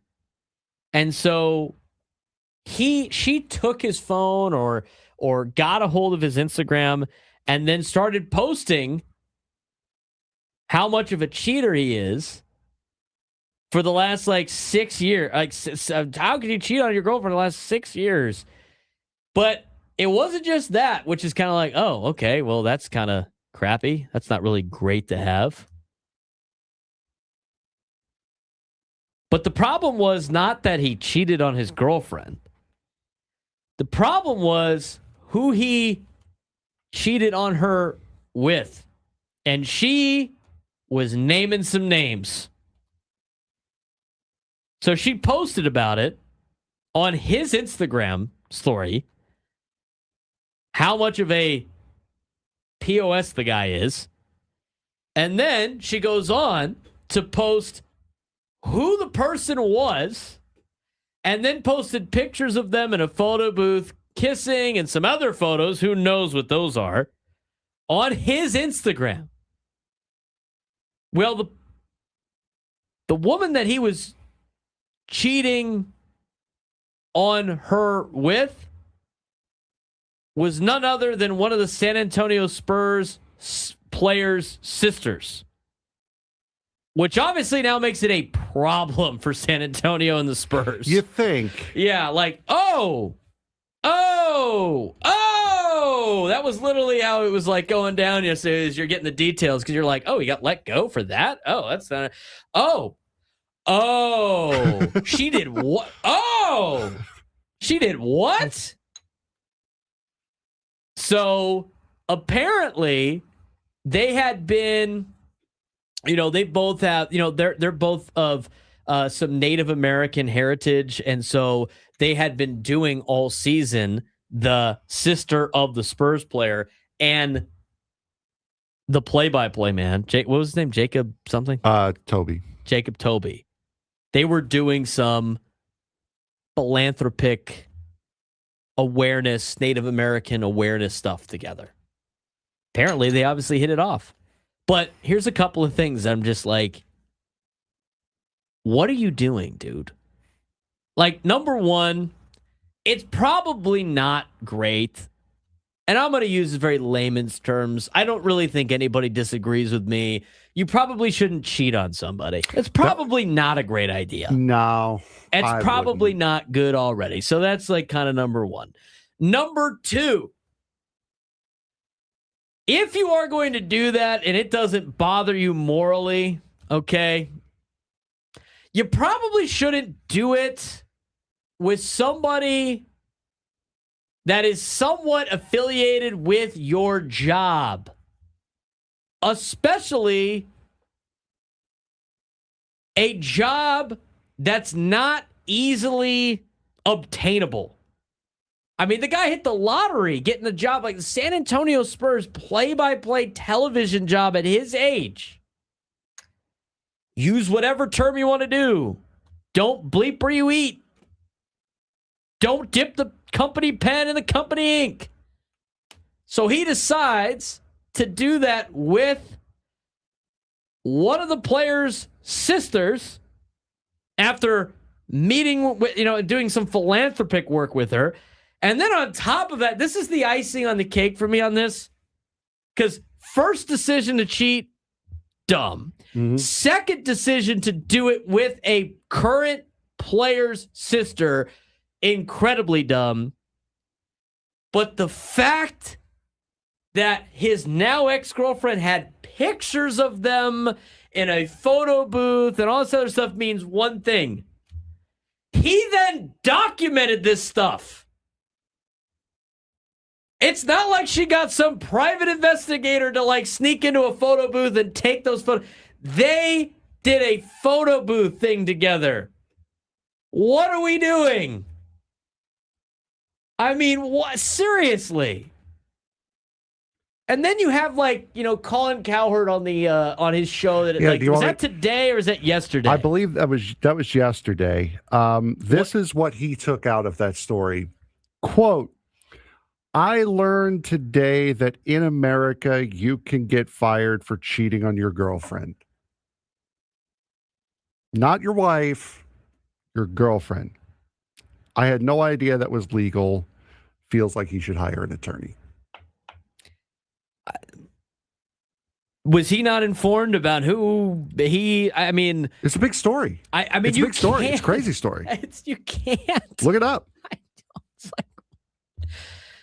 I mean, the question yesterday was because we were talking about this with Adam off air, and it was, do you think he still has a job if he was just if she just went on his Instagram and just started posting all this stuff and he's a cheater and it didn't involve anything to do with the Spurs? It's embarrassing for him, but he'd probably still have a job. I'm sure he'd get heckled every once in a while. Of course. Right? I'm sure the Spurs are like, what is this? What is this chick doing? And he'd be like, she's nuts. She's crazy. I don't know what she's talking about. Yeah, it's kind of and they'd be like, all right, well, let's just clean this stuff up. Okay.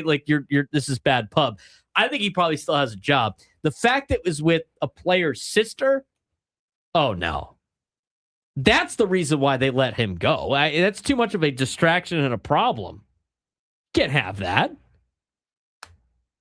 I mean, what a wild story that was yesterday. Come on. What are we doing, dude? Seriously. Colin Cowherd obviously did not read the artitle. He was probably told that was the case. And he was like, I didn't know you could do that. I also think it's it would have been, does he have the job if he cheated on his wife? I know it's a girlfriend thing. It's a little bit different. It's not as severe. Good thing there's not kids involved and everything like that. But what a messy problem for this. This is not how I thought. You know what? The NBA offseason is the gift that keeps on giving. Maybe that's more than college football. New open. College athletics. We're going back to Padres baseball when we come back. We'll take a look at Dennis Lynn's mailbag, some of the questions that were asked in his mailbag and what our answers might be when we return.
All of our guests join us on the STCCU fan hotline. It's not Big Bank Banking, it's better. I take a little bit of a pause from our baseball talk as we continue on the Braden Surprenant show. He's Frank Marchese. I'm Braden Surprenant. Final show of the week this week. We'll have a full week next week. Looking forward to our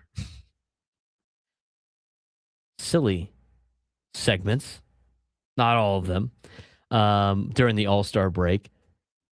Monday will be the home run derby, correct? Correct. Okay. The Futures game is usually Sunday, if I remember correctly. It's usually Sunday, pre-recorded to play on Wednesday, usually. And then they do like the Celebrity softball game. Yeah. Sunday is the MLB Futures game. They will actually play that on Sunday. They'll probably re-air it again on Monday. That's on NBC this year. Oh, wow. The Home Run Derby is on Netflix, remember. I don't know if I'm going to watch that or not. Who's even in the Home Run Derby? No point. Really. Let's see here. Yeah, when you we were talking about that last story, like Juan in the YouTube chat. When you sort of like relate that San Antonio Spurs guy story to like what you know, it makes it even more insane. It's such like a crazy thought. You're like, excuse me? So according to MLB.com, Kyle Schwarber, Bryce Harper, Jordan Walker, Wilson Contreras, Jack Caglione, Ben Rice, and Junior Caminero will be your home run derby participants. Not bad. Change of the format again. Yeah, what are they doing again? They're doing like you get way swings, and then like the last ball is unlimited swings if you keep hitting home runs. 8 players competing with the top 4 seeded into a bracket format. Round 1 is 20 swings. Round 2 is 15 swings. The final round is also 15 swings. The tiebreaker is at home run distance. Round 1, home run distance from round 1. They have this on MLB.com as an Instagram story, and it keeps changing before I can finish reading it. It's driving me up a wall. I'm sure you can find it somewhere Your else. tiebreakers for round 1 are home run distance, and then for rounds 2 and 3, it's a 3-swing off. Okay. No timer, no outs. Each swing counts towards a player's allotment, even if it's a home run. If a player homers on their final allotted swing in any round, they keep going until they do not hit a home run. I don't know if I'm going to I don't know if I'm going to fire up Netflix to watch that. If it's on somewhere where I have Netflix, maybe. But I don't know if I'll be doing that. Not going to happen. Not going to happen. Yeah, Adam just sent us a text that Kyle Schwarber's not officially in, but Don Mattingly made it sound like he was. Yeah. In post game last night. So I just read it straight off of what MLB.com has. Yeah. Well, maybe it is. I did see this from Buster Only too, and Adam sent it, but like Bryce Harper had a fun idea for the home run derby when the gold balls were brought into play. Let the hitters swing aluminum bats. That would be a show, and you might see balls leave Citizens Bank Park. That sounds dangerous. No. If you do that, make sure all the kids are off the field. They're going to kill someone. Are you kidding me? You can have netting up the whole time. Like, jeez. What do you think the exit velo is on that? I mean, at that point, that's a projectile. That'd be sweet if you like didn't have people in attendance back there. You just watch them like hit bombs. I don't think so. Not for me. All-Star Games Tuesday at 5 p.m. 96th MLB All-Star Game. I will probably watch that. At least the pageantry at the beginning is always fun. It's a lot more fun when you have like a bunch of guys in the All-Star Game. Yeah. We only have one. Mm-hmm. Kind of the state of the season. We have a little bit of time, though. Let's get to what else is going on in sports with today's Sports Threat.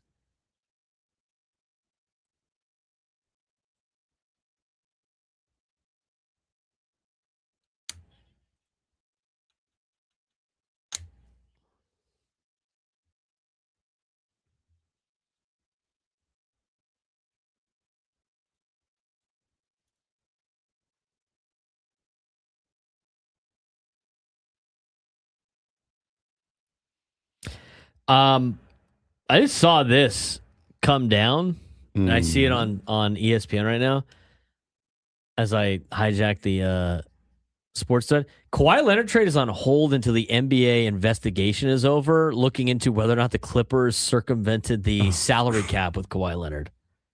How about that? Apparently, the Raptors have received some encouraging news from the Clippers about landing Kawhi Leonard after the agreed-upon trade was put in limbo. According to NBA insider Brian Windhorst of ESPN, the Clippers are still eager to pull off the Leonard trade to the Raptors, considering the draft asset they are getting from the deal. Clippers still want to do this trade badly, right? And the initial deal, Clippers got whatever. It doesn't really matter. However, Windhorst added that the deal could be restructured depending on the resolution of NBA's investigation of the Clippers, Leonard, and the aspiration scandal. Whatever they like listed him as like they're like funneling money to him through like a nonprofit. He was like working for a nonprofit or something. The Raptors in their statement yesterday said they were eager to want this trade to happen, with Kawhi Leonard faces a real penalty here. We could see the trade terms reopen. I think that's what the Raptors are trying to protect themselves with. Interesting. Trade is on hold because they got to conclude their investigation. Well, the NBA offseason is way more entertaining than the NBA regular season. Yes. Moving on to the next one, to the first. Number 2. The World Cup rivalry between Norway and England has officially spilled off the field, with Norwegian Air and British Airways making a friendly social media wager over the quarterfinal match coming up tomorrow. The losing airline has agreed to temporarily swap its Instagram logo with the winners, adding a fun layer to the tournament's biggest games. It's a creative example of how brands are using major sporting events to engage fans beyond the actions on the field. What is your favorite example of this? And should more businesses get involved in stuff like this? Sometimes the cities do that, like the mayors do a little little wager for rivalries Yeah. like TCU and SMU. They did that. I know the San Diego, people did it with LA with the Dodgers series. That seems like an expensive wager. Start putting some stuff on your airplanes. I mean, well, no. It's just for Instagram. The swapping Instagram logos. oh, that's what they're doing. Yeah. Oh, it's not as cool. I'm not as in on that then. But you know what? It's fun. They get to have fun with that little bit. Countries are getting involved. They play tonight or tomorrow? Tomorrow. They play tomorrow. Actually, hold on. Let's take a look at this. The World Cup. Yeah, no, it is tomorrow. They have the 2 p.m. game tomorrow. They have the early game tomorrow. All right. On to the next one. Number 3. Ole Miss landed an experienced international addition with Australian guard Ben Henschel, who joins the Rebels after 3 professional seasons with the Perth Wildcats. The 6'5" combo guard brings professional experience, international competition with Australia's national team, and the versatility to contribute immediately as Ole Miss looks to rebound from a disappointing season. Henschel also arrives with NBA potential after participating in the 2025 draft combine before returning to continue his development. With more international and professional players entering college basketball, is the traditional path from high school to college becoming a thing of the past? I don't know, because I know for football, for baseball, they're almost trying to flip that on them. Yeah. What I find interesting is, I don't know if you heard this the other day. I heard it listening to Bennett Woods. It kind of blows up in the Aztecs face this year, which I hope doesn't happen. But San Diego State, for the first time in forever, I think the first time ever, they started to recruit international players, because that's what you needed to do, because everybody else was doing it. They waited for a long time to do that. They just did it. They signed not half, but they signed a decent amount of international players. And now they want to put in rules where international players that have played professionally, the European pros, are going to be ineligible for college athletics in basketball starting this year, which means the guys that they signed, if this goes through, won't be able to play this year. Who's going to play? Yeah. That sounds like something you grandfather in, or you're like, okay, got the rule starting next season. Yeah. You can't have the international pros. This is the last year of that. How are you supposed to figure? Oh, man. Oh, so the Aztecs have 4 people? Darn, that's a shame. First season in the Power Act 12. Going to go pretty well. They're going to have to have tryouts. You're going to see James in Oceanside trying out for his alma mater to play basketball. Where are the Italian Heritage Knights coming in? I don't know, but they have a couple Italians on they the team. Do. I know. Yeah. That's why. Number 4. Bucks GM John Horst admitted trading Giannis Antetokounmpo was an incredibly difficult decision. Oh, really? But said it ultimately gave both the franchise and its superstar the best chance to achieve their goals. Milwaukee received a package of young players and draft picks from Miami, signaling the start of a rebuild after missing the playoffs for the first time in nearly a decade. While Horst acknowledged the Bucks are not a better team today without Giannis, he believes the move creates a stronger long-term foundation for the organization. Did the Bucks make the right decision by trading Giannis before things got worse, or should they have kept their franchise icon and continued building around him no matter the cost? I think they did what they probably should have done, and that is trade him while you can. Mm-hmm. At this point, especially since there was a little bit of a rift there. They had the whole investigation of Giannis wanting to play, and they didn't want him to play, right? They said he was hurt. He said he was fine. I think at this point it was time to move on. And, why build around a guy that it obviously was not going to work out in terms of both of them being there? Yeah. It's a little bit different of a, and then you're paying for an aging veteran again. I mean, it's going to hurt you long-term eventually. New lunchtime hour. When we come back, we'll have some World Cup to talk about as well. Braden Surprenant Show, San Diego Summer Sports Station, 97.3 The Fan.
No lunchtime hour on the Fan.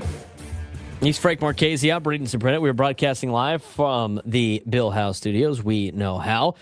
We are about to start one of the last quarterfinal games. We have 4 quarterfinal games this weekend. France and Morocco played yesterday. We have Spain and Belgium today, and a couple more coming up this weekend. Let's get to our World Cupdate.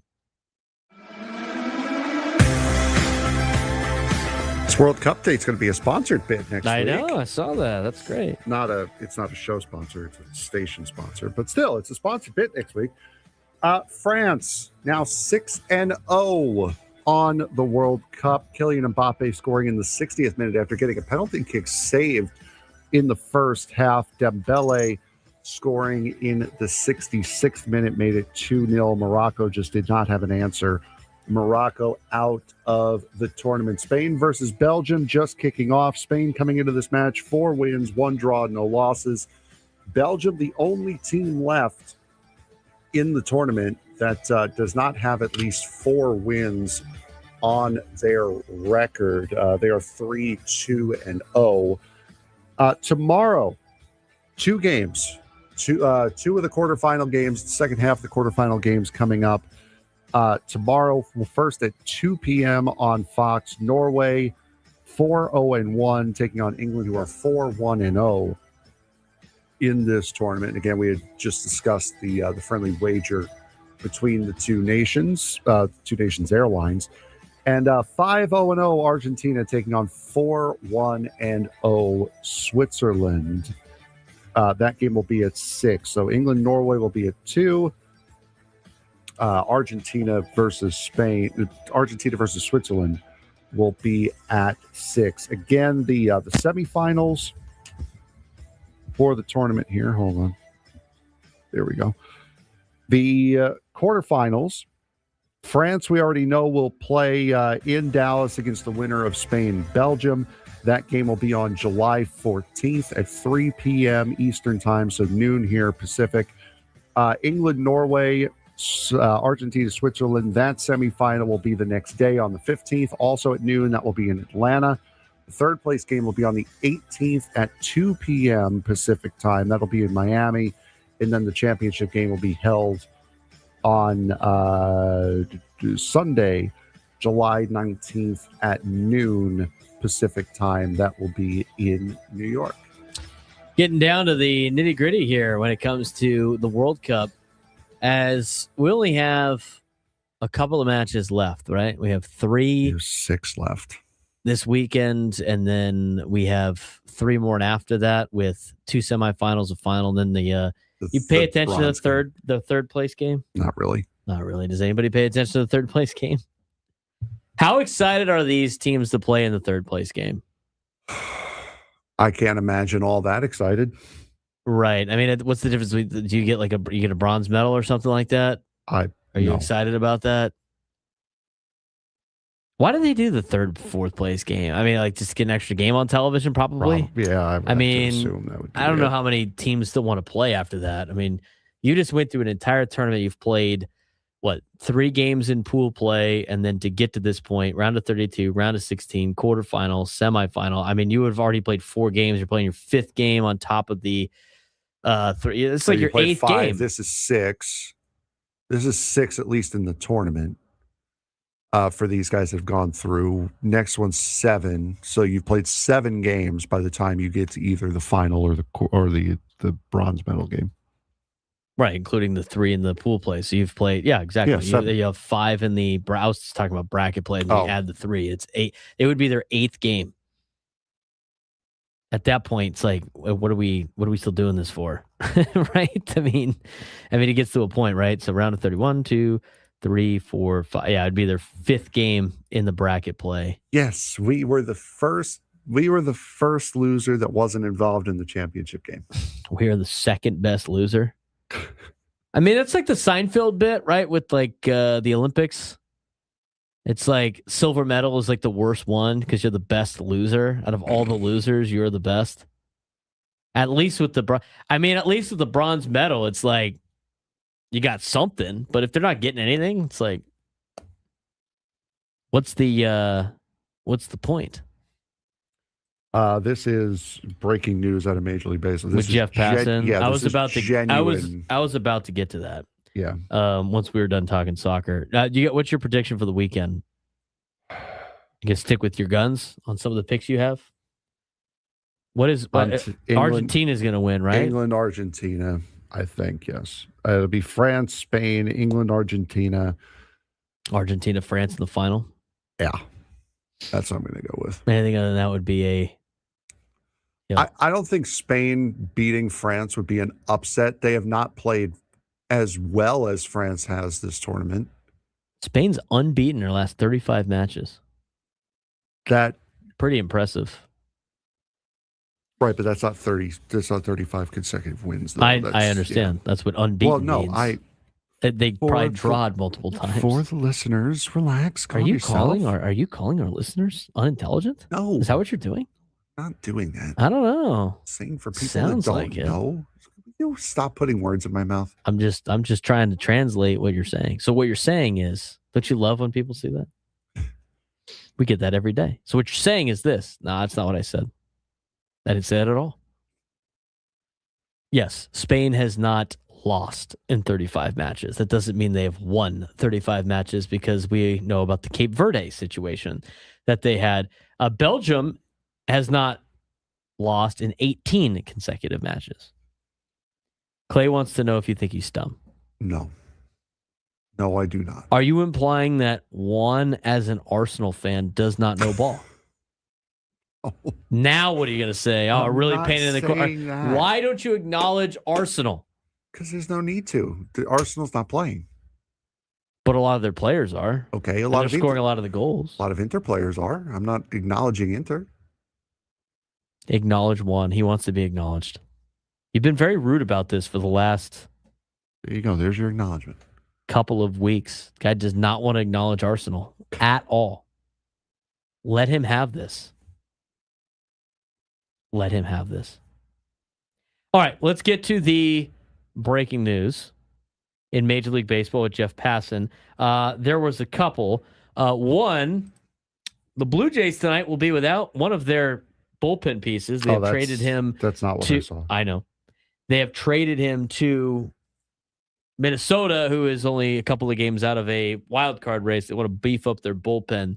Minnesota does not want to give it up, Frank. So, which is stunning to me. So that was one of the passing bombs. Yeah. Not as big as this one, though. That does not involve a trade. But in Charles, a contract extension, Frank. Yeah. Alden Gonzalez reporting on that before we get to the contract. Alden Gonzalez reporting the Twins in the thick of the playoff race are looking to beef up their bullpen, are acquiring Tommy Nance from the Blue Jays. Sources tell him and Jeff Passan. Infielder Ryan Sprock is going to the Blue Jays in exchange. So the Twins will also get international pool space in return for that. But the contract, the one that I saw, rookie standout J.J. Weatherholt and the St. Louis Cardinals are in agreement on a long-term contract extension that will buy out multiple years of free agency. Weatherholt, 23, has been tremendous and is the latest rookie to land a 9-figure contract. All right. According to John Heyman, 8 years, $112.5 million, no options. Interesting. 112?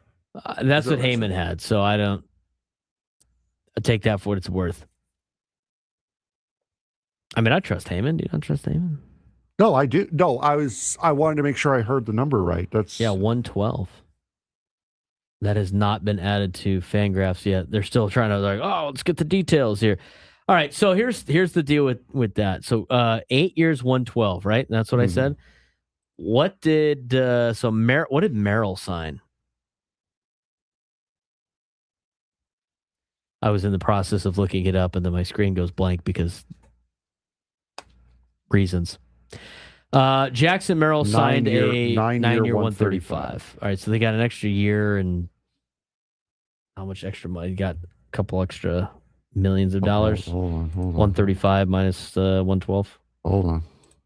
He got $23 extra million. Right? Sure.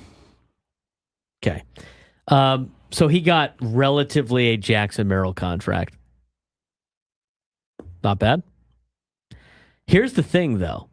Like, you're still taking like risk on that. Like, if Weatherhold, what if Weatherhold 3 years from now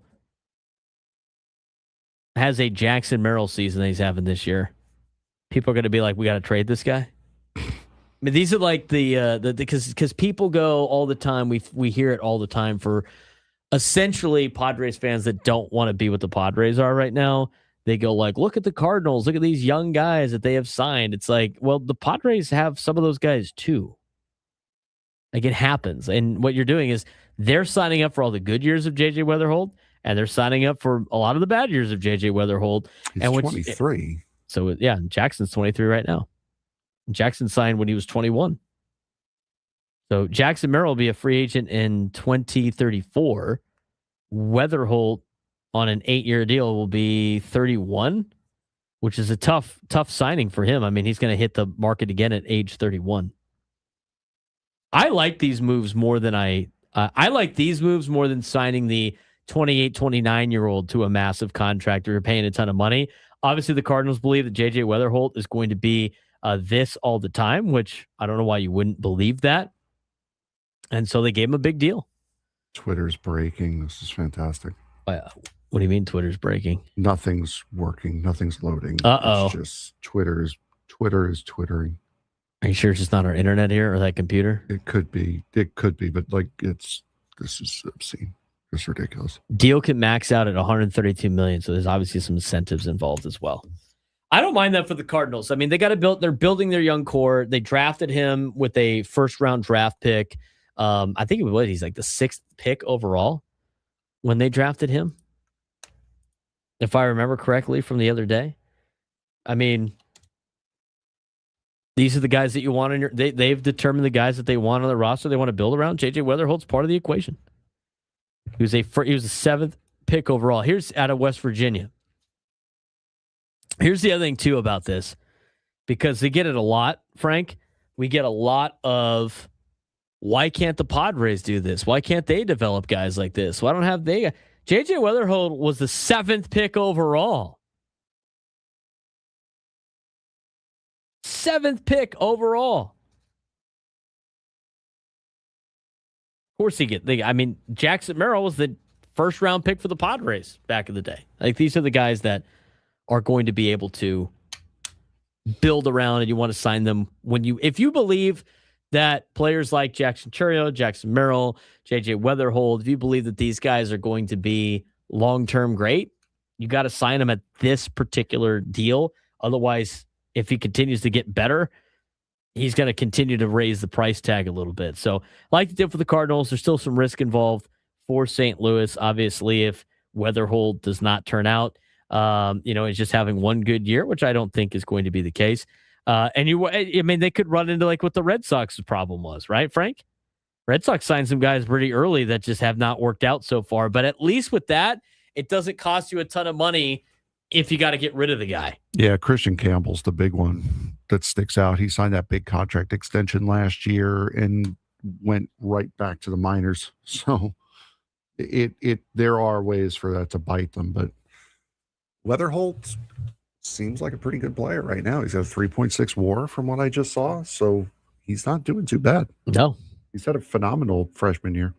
We'll see how he does in the second half of the season, but yeah. As long as he doesn't turn into Go Aztecs in the Twitch chat said Scott Kingery, he should be okay. I don't mind the move. I think that's kind of the moves that you have to make, if that's the case. The Red Sox have left Chicago.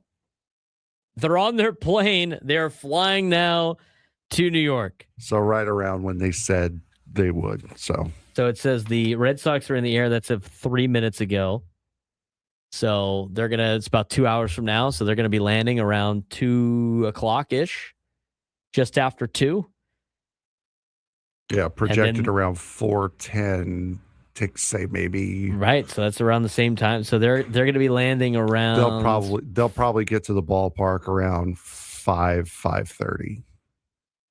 I mean, even with a police escort, it's tough to get a lot of those cars off the road on a Friday. Mm-hmm. I've been on some of those freeways out there, dude. That's like 3 lanes, bro. There's not a lot of space. And the city's built on top of all their roads. As someone who took Grand Central Parkway on a daily basis to get to work, yeah, that's going to be a parking lot at 5 o'clock. You're getting there at rush hour. On a Friday, man. Oh, rush hour on a Friday on the Grand Central. We're assuming they're flying to LaGuardia, I would imagine. No, it is. They are. They are flying to LaGuardia.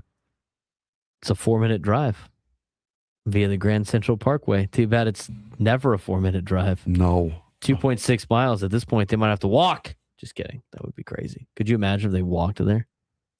I mean, oh boy. There's your pregame cardio. There's your warm-up. You take fly balls on the way. Yeah. I mean, right now it says it's a 5-minute drive. I'm curious. Okay, I don't want to leave now. I want to leave at... You can have the coach just start hitting fungos. Go, get it. What time did we say they were going to be in? Like 4:15? Probably around there, say 15, 20 minutes to get everyone off the plane, get the equipment off the plane, get them all loaded into buses, get all the equipment loaded into buses. That's got to be like leaving at like 5 o'clock. Yeah, they're not getting to Citi Field. They're not getting into the clubhouse until about 5:30. 5:30. And then it's getting all the equipment out, sorting whose equipment is whose, what's the most important stuff right now, jerseys out. They are not going to see the ball. They're not going to see the field until about 6:45. Because they got to get dressed, unless they're getting ready on the plane. Everybody's taking turns going to the bathroom, getting in their uniform. Can you imagine they get off the plane in their uniform like a high school team, getting off a bus? Ready to go, boys. Spikes on. That's crazy. That's mental. All for Apple TV Plus, you know. Just kidding. Game's on Apple TV tonight. They are going to have 40. If our maths is correct, our projections are correct, they are going to have like 20 minutes to just sit and chill before the game starts. And even then, you're not sitting and chilling. What time do you think the clubhouse opens for the media? Think their PR staff put out a tweet about the clubhouse availability? Something tells me, especially for the Mets side, because, I mean, you don't need to worry about the clubhouse open when you're all stuck in the same airport together. You've had clubhouse availability for the last 23 hours. But they said they had plane issues on their chartering. I mean, who knows what planes made it out of there that were flying to LaGuardia yesterday that the media members took, because they're not on the same plane. It could be. Yeah. I mean, they could be sitting there waiting for them. Especially for Met members of the media who will travel over. I think it's pretty safe to say there's not going to be any media availability for the Red Sox tonight. Probably not. Probably pretty safe to say. I would say probably not. When we come back, we'll dive back into Padres baseball. 833-288-973, 833-288-973. Trade deadline, obviously a big questions out there. There's a lot of questions. In fact, Dennis Lynn had a mailbag. We'll piece through some of the good details of this when we come back.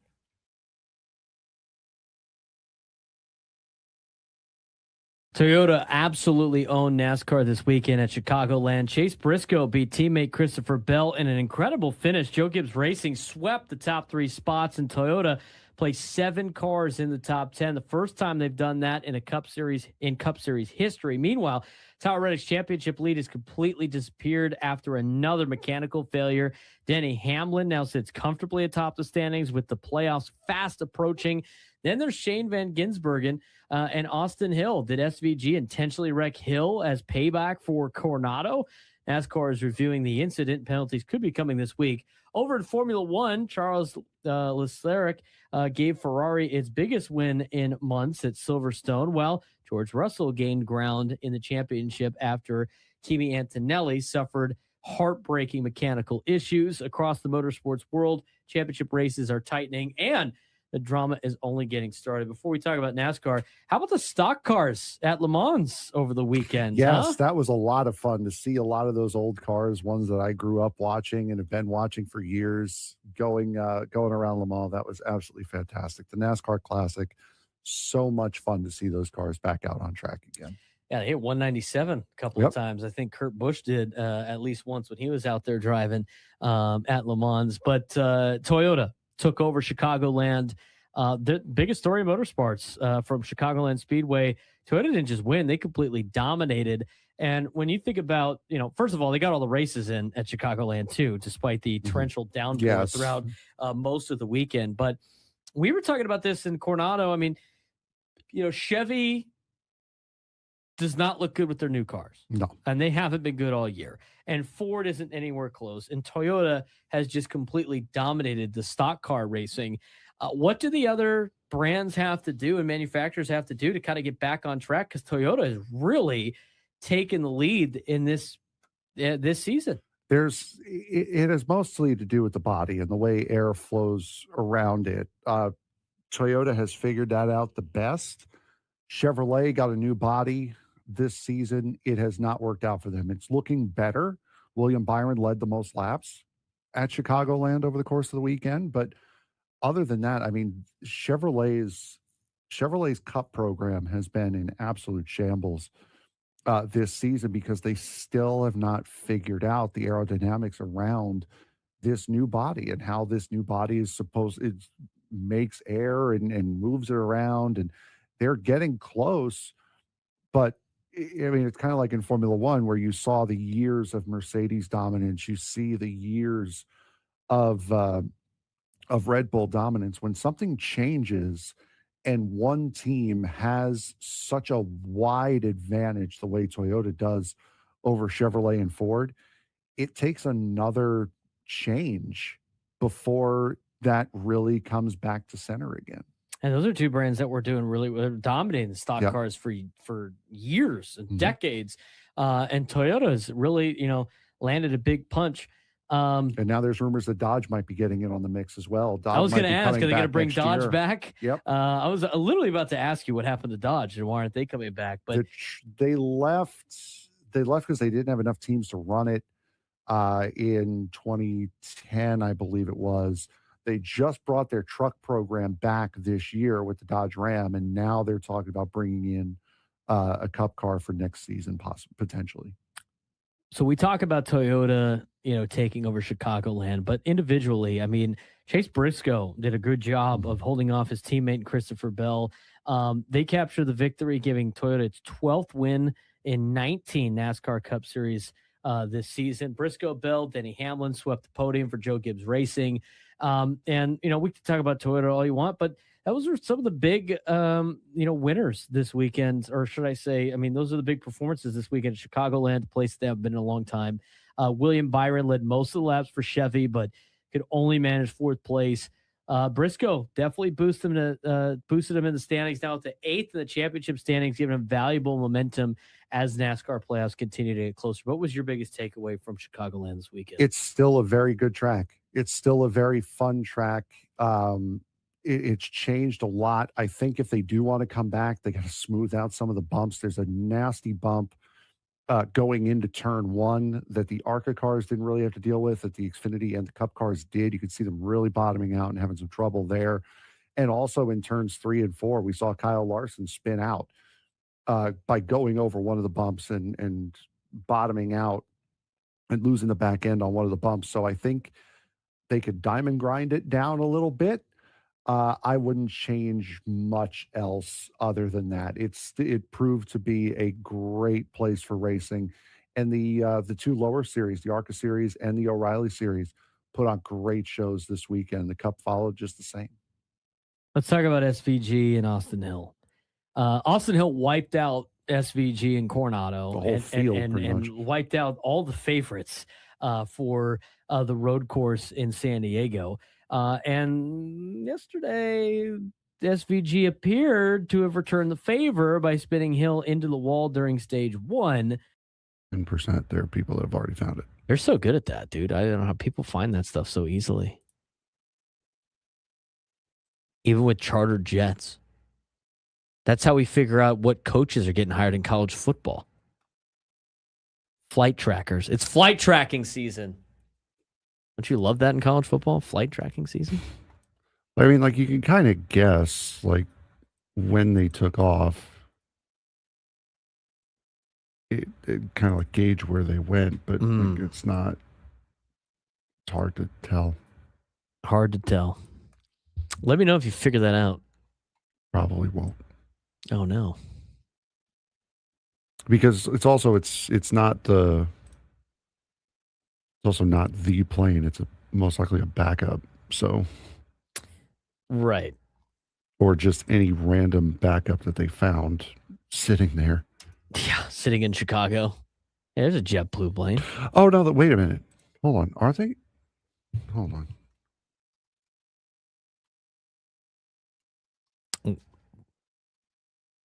What did Frank just come up with? What? No, I'm looking to see if they are a JetBlue. I think they are. I'm not sure. Is that all you were looking for? Is just JetBlue flights? Oh no, they're a Delta. They're a Delta sponsor. I might have found it, or at least I found it. There were a couple that were there. Nice. Yeah, don't mind me. I'll just be over here enjoying trains, enjoying planes and automobiles. Planes, trains, and automobiles. It's a great movie. Okay, let's talk about the Padres in a sense of like some of the questions, of course, that have been laid out in Dennis Loon's newsletter. And there's a lot of mailbag, and there's a lot of things on here that I think are worth talking about. And if you want to read his full newsletter on, why the Padres could potentially trade, what would they get out of a guy like Mason Miller in a trade, and if you will, let's go to that first. I mean, we have a couple of minutes here. We're going to finish it off with a couple more in the next segment. Do we still have tickets to give away for the?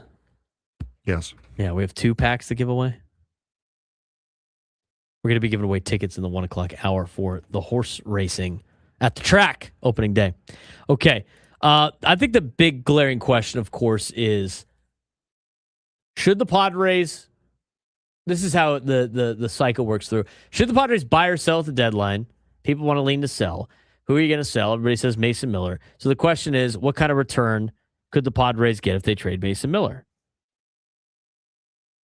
The best closer in baseball, the piece that could finally bring back real starting pitching depth, or do you keep the guy who slams the door when you're in a wild card race? To me, I don't know what you would be able to get for a guy like Mason Miller when the big payouts are usually done by the Padres and AJ Preller. What Dennis Lin had to say was, it obviously wouldn't be the return that the A's got last summer for Miller and JP Sears, where it was Leo DeVries and a couple other prospects, if you will. But it's not going to be easy getting fair value for Miller, which we haven't really discussed yet. But more and more teams have been reluctant to surrender top prospects, as Dennis Lin mentioned on Ben and Woods on Monday, and that includes trading for an elite reliever. AJ Preller has proven to be the only exception to this rule.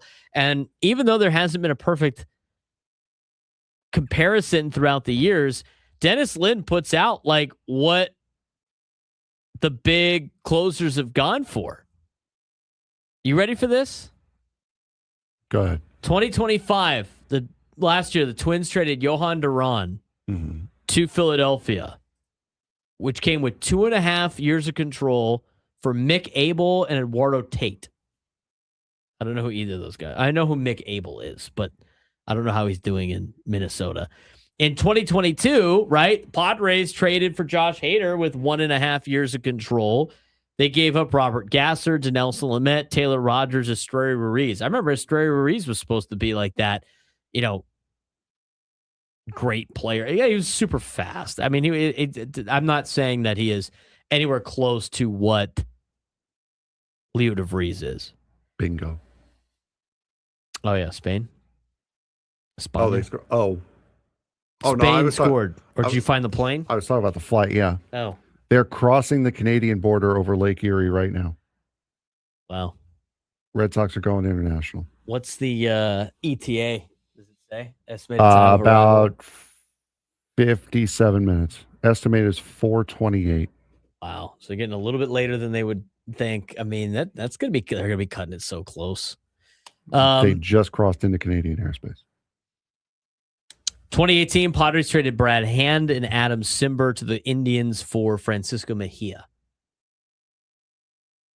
Is that guy going to be the guy that like gets it? I mean, like Francisco Mejia, I'm pretty sure was like one of the better prospects. Yeah, he was. I mean, I'd have to look it up. He was supposed to be the catcher of the future when There's the been a Padres lot picked of him up. been a lot of those guys over the years. Cleveland top prospects. Always have to look this part up. And in 2016, the Yankees traded Andrew Miller. Remember how good Andrew Miller was in 2016? Traded him to the Indians for Clint Frazier, Justice Sheffield, and 2 other prospects. Notice he put 2 other prospects. Clint Frazier. A lot of those deals haven't necessarily worked out so well for some of the teams that parted ways with the closer. I mean, Milwaukee, I guess. But not even. Like, they ended up trading Estuary Ruiz. Who did they trade him for? I mean, I guess you could keep going down the rabbit hole, if you will. But if you go to the... Oh. You ready for this? Go for it. Here are your top prospects for the Guardians in 2018. Number 1, Francisco Mejia. So you traded Brad Hand, who's not anywhere near as good as Mason Miller, and you got the number 1 prospect in their organization, and it was Francisco Mejia, who is like, okay, right? He wasn't anything to really write home about here in San Diego. Wasn't like a stud. Francisco Mejia, number 1 prospect for the Guardians in 2018. What was Clint Frazier in 2016? I mean, wasn't he like he was the number 2 prospect in the Guardians organization. 2018, the top prospects for the Guardians: Francisco Mejia, Tristan McKenzie, Bobby Bradley, Nolan Jones, Willie Castro, Yu Chang, Will Benson, Shane Bieber, Greg Allen, Aaron Savali. That's not a bad list right there. It's some decent, solid major league players. The further down the list you go, the better they got. Did you say? Did I hear yesterday correctly on the roundtable that Tristan McKenzie got released? He got released literally 2 days ago. Oh, that's disappointing. Dude, he didn't have anything. No, I know, but it's disappointing. We were saying that might have been the sneaky best signing of the bunch on that day. I know. They're taking a chance. Number 2 overall prospect. It's just, there's no guarantee these guys are going to be good for long term. There's just not. There's another way to look at this, and we'll get back to some of the questions in the mailbag. We got to take a break, but I mean, the top prospects sometimes are like guys like Francisco Mejia. We'll talk about the other angle when we come back. Ben and Woods on the Fan. All right, here we go. Today's biggest fan is... What in the world? Irish! Today, someone new this offseason, but a handful of those newcomers could completely reshape the 2026 season. The Bills betting on first-time defensive coordinator Jim Leonard, that we talked about on last week's update in the NFL, to help reinvent their defense while chasing a Super Bowl. Dallas hopes Christian Parker can turn one of the league's worst defenses into an average one. And with that offense, average might be all that they need. Denver finally gave Bo Nix a game-changing weapon by trading for Jaden Waddle, while the Chargers hired Mike McDaniel with one goal, finally unlocking Justin Herbert in the playoffs. And don't overlook Tennessee, where Brian Daboll is trying to revive the career of former number 1 pick Cam Ward. Biggest additions this offseason weren't just star players. They were coaches whose decisions could define the entire NFL season. Every NFL offseason brings new faces, but not every newcomer arrives carrying the weight of a franchise, whether it's a new coach, coordinator, free agent signing, rookie, or trade pickup. These additions could define the 2026 season. And let's start with Arizona. Arizona is obviously a team that has struggled in the past. They have been known to have one of the worst teams in all of sports, worst run teams in all of sports. They got a brand new head coach, Mike LaFleur. Did you see, by the way, did you see the story of this? No. About there was the Giants, the New York Giants are hosting the Cardinals at some point in the season. I forget what day it is. And this girl wants to have her dream wedding with her dream suite. And the weekend that she was planning on doing this was a weekend that the Giants were having a home football game. And apparently this hotel is where all the NFL teams stay at. So all the suites are usually reserved for the NFL teams. And so she wrote a letter, an email to Mike LaFleur and like whoever may read it about, hey, I know you guys usually book this suite, yada, yada. You know, it's my dream wedding, all this other stuff. Do you mind if we, make a deal? I'll invite you to the wedding, all this other stuff. It gets to Mike LaFleur. He passes along the owner. The suite that she wants is actually reserved for the owner of the teams that come into play. Yeah, it's October 4th is when this and so the owner of the Cardinals released the video after the fact and said, hey, yeah, no problem. You guys can have the suite. I'll stay somewhere else. So that was kind of cool. The Arizona Cardinals to do that, which is kind of a funny little thing. So good for her. She gets her dream wedding, whoever she may be. But I saw it on social media over the weekend. Mike LaFleur, biggest newcomer to Arizona, obviously their head coach. They got a rookie running back in Jeremiah Love. He's going to receive plenty of headlines, but LaFleur is one of the ones responsible for trying to turn this team around. He comes from Sean McVay, Kyle Shanahan coaching tree, but he'll have to prove it on his own. He's the brother of Matt LaFleur. I think at this point, I think it's a little tough for Mike to try to turn this organization around. They've been struggling for a long time now.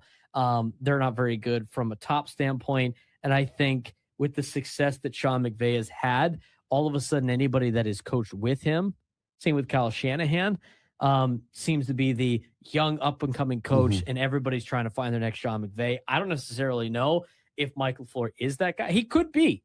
But I just think a lot of teams are trying to find their next Sean McVay, and it hasn't worked for a lot of the teams trying to replicate what the Rams have done. No, absolutely not. And looking at, what these next two teams on the list here, the Bills and the Cowboys, spoke about them last week. They're not looking for a head coach, but looking for defensive with new defensive coordinators in Jim Leonard. Of course, the Buffalo inherits a defense that lost multiple veterans while transitioning away from Sean McDermott, his longtime system. And McDermott is another guy that Buffalo now is trying to replace and try to find their McVay in Buffalo. Dallas, one of the best offenses, one of the worst defenses in the NFL last year. They're trying to hope that they're looking to hope that Christian Parker kind of sparks that defense along. I don't want to spend too much time on the coordinators because we talked about that last week. So we didn't talk about Mike McDaniel at all. He wasn't part of that group that we talked about last week, but I think it's an interesting hire by Harbaugh to bring in a guy like Mike McDaniel. Mike McDaniel to me is a good offensive coordinator. I don't think he can be a head coach. I know they had success early in Miami. I feel like he's in the realm of very good coordinator, just doesn't have what it takes to be a coach. I thought they tried too heavily to just get all these all-stars on offense and go with the receiver route, and they didn't focus on the trenches. The Dolphins had a lot of problems, but they were fun to watch every once in a while on offense. I think you bring that to a Chargers team that has got a good quarterback in Justin Herbert, that has some weapons on the outside, that have, arguably a not too bad defense. It's a good team. Harbaugh adding Mike McDaniel to the coaching staff, I think it's going to work out well for the Chargers. Is it good enough to win the Super Bowl? I don't really know, but I like the pickup. I think he's going to help Herbert out. I think the offense is going to be very elite this year for the Chargers. Yeah, McDaniel does strike me as being like a little too young to be a head coach. You saw like all the stuff of him on the sidelines. You've heard some of the NFL film sound from him down the sidelines. That's not head coach material. He does feel as though he does feel like he's got more of the personality and the complex to be a a coordinator. I think this will actually be a very, very good fit, especially if he can get Justin Herbert to grow his hair back out. I'm going to skip Seattle. New England Patriots adding A.J. Brown. If you decided to trade Mason Miller, right? Because that was the big question in Dennis Lynn's mailbag. It's going to continue to be a big question because the Padres Padres fans want to recuperate some of the farm system, and you got to be able to, I just feel like everybody thinks that the prospect's going to be a stud, Frank. But that's never the case. No idea. It's hardly ever really. And listening to some of these things. Oh, Belgium just tied it up. Wow. Unless they get called for offside here. The goaltender for Spain doesn't seem too entertained. No, he seems kind of bummed. He didn't look like that was going to get overturned. But anyway, there's two caveats to this, right? There's what are you going to get for Mason Miller? But then there's also this caveat too, Frank, that we haven't talked about. Now, I want to preface this with the disclaimer of the fact that I don't think the Padres should trade Ethan Salas. Yeah, we have said that the Padres should not be trading Ethan Salas, Cash Mayfield, or Cruz Schoolcraft at this trade deadline. We have maintained that position. Right. But at the same time, in 2016, was it 2016? Is that what I said? Yes. Is that when it was? No, it wasn't 2016. I think it was 2018. Maybe. 2018. The Padres had traded Brad Hand and Adam Simber to the Indians at the time for Francisco Mejia, who was the number one prospect in the Indians organization and the 11th best prospect in all of Major League Baseball. He is the only one right now in the top. Here, how about this? In the top 30 prospects from that year, he is one of two that are no longer part of an organization. It's him and it's Lewis Brinson. Can you believe that? Now, Tristan McKenzie is still listed as part of the Padres organization, so I guess you can knock that one off. Why do I recognize Lewis Brinson? What team did he play for? Cincinnati, I think. That might have been it. So, I mean, you're talking about like this is the top prospect rankings in 2018. Shohei Ohtani. Wonder what happened to him. Yeah. Ronald Acuna Jr., Vlad Guerrero Jr., all great. And guess what all those teams did that had them? Kept them. Eloy Jimenez, Gleyber Torres, Victor Robles, Nick Senzel, Fernando Tatis Jr., Forrest Whitley, Michael Kopech, Francisco Mejia, Brent Honeywell. Brent Honeywell in 2018 was the 12th best prospect in all of Major League Baseball. Followed by Walker Buehler, Bo Bichette, Brendan Rodgers, Mitch Keller, Kyle Tucker, Alex Reyes, Mackenzie Gore, Royce Lewis, Hunter Green, Willie Adames, Austin Hayes, Tristan McKenzie, Brendan McKay, Sixto Sanchez, Lewis Brinson, Luis Robert Jr., Juan Soto, Kyle Wright. That was your top 30 prospects in 2018. Let's go back to Francisco Mejia. 11th best prospect in baseball at that time. Number one prospect for the Indians. They traded him away for Brad Hand. And you know what? As a guy that's supposed to be a catcher for the future, a can't-miss guy, he ended up not working out, right, Frank? Yeah, he... That is also something that you really don't want Ethan Salas to turn into either. Mm-hmm. You just don't know. I mean, there's a lot of can't miss guys that just never turn into anything. I also wanted to go back to 2018 because I thought it was important. Because in 2018 for the Padres, okay, do you know what the Padres farm system ranking was in 2018? Somewhere in the top 30. It was number one. This was the number one farm system in baseball. Now, I will say, they got some good names in this list. Okay, there's some all-stars in there. But this was like the number one farm system in all of baseball. Fernando, obviously. Pretty good. Mackenzie Gore. He's okay. Serviceable. Serviceable major league career. Luis Urias. And a couple good years. He's still playing. He's on the Blue Jays. Oh, I know that. But Allegedly. Luis Urias. He was okay. I mean, he couldn't hit a fastball to save his life when he was part of the Padres. Luis Urias' career WAR. What are he's doing this year? He has an 8 career WAR. He's a 232 hitter in his career, 95 OPS plus. He has 61 homers in his career. In how many big league seasons? In 9 big league seasons. Luis Urias has been on the Padres, the Brewers, the Red Sox, the Mariners, the Athletics, and the Blue Jays. He has been on a different team every year for the last 5-6 seasons. I would not have guessed anything beyond the Brewers. Because I believe wasn't he a part of the... He was part of one of the trades that the Padres sent to Milwaukee in 2020. 2020. So that would not have been Hader. No. He, in the last 5, 1, 2, 3, 4, 5. In the last 4 seasons, 23, 24, 25, and this year, he has been on 5 different teams in 4 seasons. I don't really think he's helping you right now if he was on the Padres. Do you think? I mean, he's 29 years old. No. Number 4 on the list was Cal Quantrill. He's pitching for the Rangers now. Oh, that was the Trent Grisham trade. Yeah. There you go. Cal Quantrill. Number 5. He had one good offseason. Number 5 in this list, Michelle Baez. Adrian Morejon, solid. Padres kept him. Yeah, this is an interesting trade. Brewers are getting 22-year-old Urias and left-handed starter Eric Lauer and a player to be named later or cash from the Padres in exchange for Trent Grisham and Zach Davies. Yeah, I remember that trade. Pre-Thanksgiving swap.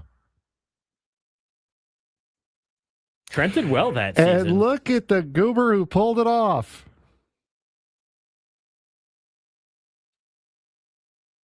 It's David Stearns, friends. David Stearns. Did that work out for the Brewers? Well, I mean, they had Lauer up until just recently. Anyway, so Fernando, number 1 prospect, you kept him. Mackenzie Gore was their number 2 prospect. He's been okay. Probably help a little bit right now, but he's not, anything to write home about at this point. Luis Urias has been okay at best. He's been on 5 teams in 4 years. Cal Quantrill's bounced around the major leagues. He had 1 good season in Cleveland. Michelle Baez is out of baseball at age 30 now. Adrian Morejon, you kept in the organization. He's 27. He's been great. Anderson Espinoza, he was the guy that was always going to be, he was supposed to be the next best thing. A lot. He's out of baseball. He's 28. He's got hurt a couple of times. Logan Allen is in AAA right now for the Dodgers, not the other Logan Allen that's with the Guardians. He was okay, and obviously it's not working out. He's still in AAA. Joey Lucchesi was your 9th best prospect. This is the number 1 farm system in baseball in 2018. Franchi Cordero was number 10. He is out of baseball at age 31. 11 on the list was Gabriel Arias. He's been solid for the Guardians. He was part of that. I think he was part of the Clevenger deal. I mean, he's been in Cleveland for a long time now. I mean, he hasn't left obviously since that point. I don't know if he's better than anything else, but solid piece, I guess, in the farm system that the Padres had. Cleveland Guardians today announced the acquisition of Gabriel Arias, Joey Cantillo, Austin Hedges, Yes. Owen Miller, That was the big Josh Naylor, and Cal Quantrill for Mike Clevenger and Greg Allen. Yeah. And a player to be named later. So, Arias, 214 hitter this year, 215 hitter in his career. He's had 1,000 at-bats in his major league career, 76 OPS plus. Didn't really work out. I take back what I said about him being solid. Esteury Ruiz, who's bounced around incredibly fast. Eric Lauer is now with the Dodgers. I don't think anybody's really missing Eric Lauer too much. Decent year last year with the Blue Jays. Jacob Nix out of baseball. Kier Soronellis, still part of the Padres farm system. 15th best prospect. He was ranked above Josh Naylor in the 2018 farm system rankings. So I'm telling you, like, you have no idea. It's the whole point of this conversation. Hudson Potts after Josh. Josh Naylor's been he's been a really good player in Major League Baseball. He's on a big contract with Seattle now. You know, we won't say anything about the alleged stuff that we've seen recently about like when he was a minor leaguer in different organizations. But anyway, Jorge Oña, still part of the Padres organization, Double-A. Jason Rosario's with the A's now. Edward Olivares. Trey Winginter. Andres Munoz, really good. Bullpen piece, though. Chris Paddock, bounced it around. Luis Campusano is your 24th best prospect at the time. Mason Thompson, Pedro Avila is now with the Guardians. Luis Almanzar, high A for the Padres right now at age 26. David Bednar, not bad, was an all-star. Austin Allen, Michael Geddes. That was the number one farm system in baseball at the time. So it's very interesting to just go through what some of these guys were. And here's the other thing that's interesting too. Some of these guys are not on the team right now, but if you go back to right now they have current team on there, so it's tough because you didn't get to see it. They don't rank when you go back and look at the old rankings.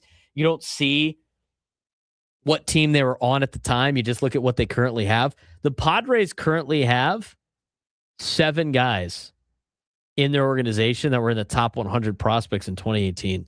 Now, Alex Verdugo and Tris McKenzie just got cut, so I don't know if they're even on there. Riley Pint is on there. I don't even know who that is. Miguel Andujar, 65th best prospect that year. Adrian Morejon, 50th best prospect that year. Walker Buehler, 13th best prospect that year.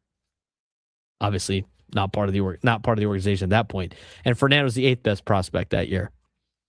The whole point of this exercise, though, Frank, is to look at this and be like, there's no guarantee that any of these guys are going to be good. You're just hoping that the players that you trade for are the Ronald Acuna Jr.'s of the world and the Vlad Guerrero Jr.'s of the world, the Gleyber Torreses of the world. But as we have discovered and we go through, a lot of these names on this list in the top 20 that are really good, you're like, wow, dude, Ronald Acuna Jr. You know what they have in common? They're all where they started. They did not get traded. The only one that's on this list that did is Gleyber Torres. He was part of the Aroldis Chapman deal, if I'm not mistaken. I'd have to double check that one, but I'm pretty sure that was the case. I'm about 99% positive that is the case. And that was for, I'm pretty sure, the Cubs sending Gleyber Torres to the Yankees for Aroldis Chapman. Yes, for the World Series. And they won a World Series. Yes. So they traded away a piece, and it got him a World Series. It ended up working out. Gleyber Torres in his career has been a 112 OPS plus player. He's had a really good, I would say he's had a really good career, Gleyber Torres. 121 OPS plus this year. He's hitting 264 in his career. He's been above an average player in terms of his, OPS plus stats and everything like that. He has had over 100 OPS plus every single year except for one in his career. That's pretty solid numbers. It's a pretty solid career for Gleyber Torres. He's in the Hall of Good, if you will. But again, I just, every time that you go, you got to trade Mason Miller for prospects. We got to get like guys that we could be excited about. I remember being excited for Francisco Mejia. Mm-hmm. I remember being excited for a lot of guys in the history of the Padres. I mean, Fernando was one of them. And every once in a while, there's a Fernando in there. But even guys like Fernando and Jackson Merrill, you see them have bad years too, Frank. And it's not like people haven't been upset with Fernando and Jackson Merrill this year, right? Yep. Sometimes be careful what you wish for. Red Sox over Truman, Pennsylvania. Thanks for the update.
Broadcasting live from the Bill House Studios, we know Hal did not get to our midday sports standoff today, but if you're able to this month, take me down in sports trivia, you will be qualified for a chance at our grand prize, a 2-night stay at Fontainebleau Las Vegas, and a $150 food and beverage credit. Oasis Pool Deck at Fontainebleau Las Vegas is officially open for the season, offering a 6-acre elevated pool experience with 6 distinct pools and beach. Enter to win a 2-night stay at Fontainebleau Las Vegas and a $150 food and beverage credit. To book your stay, visit FontainebleauLasVegas.com now.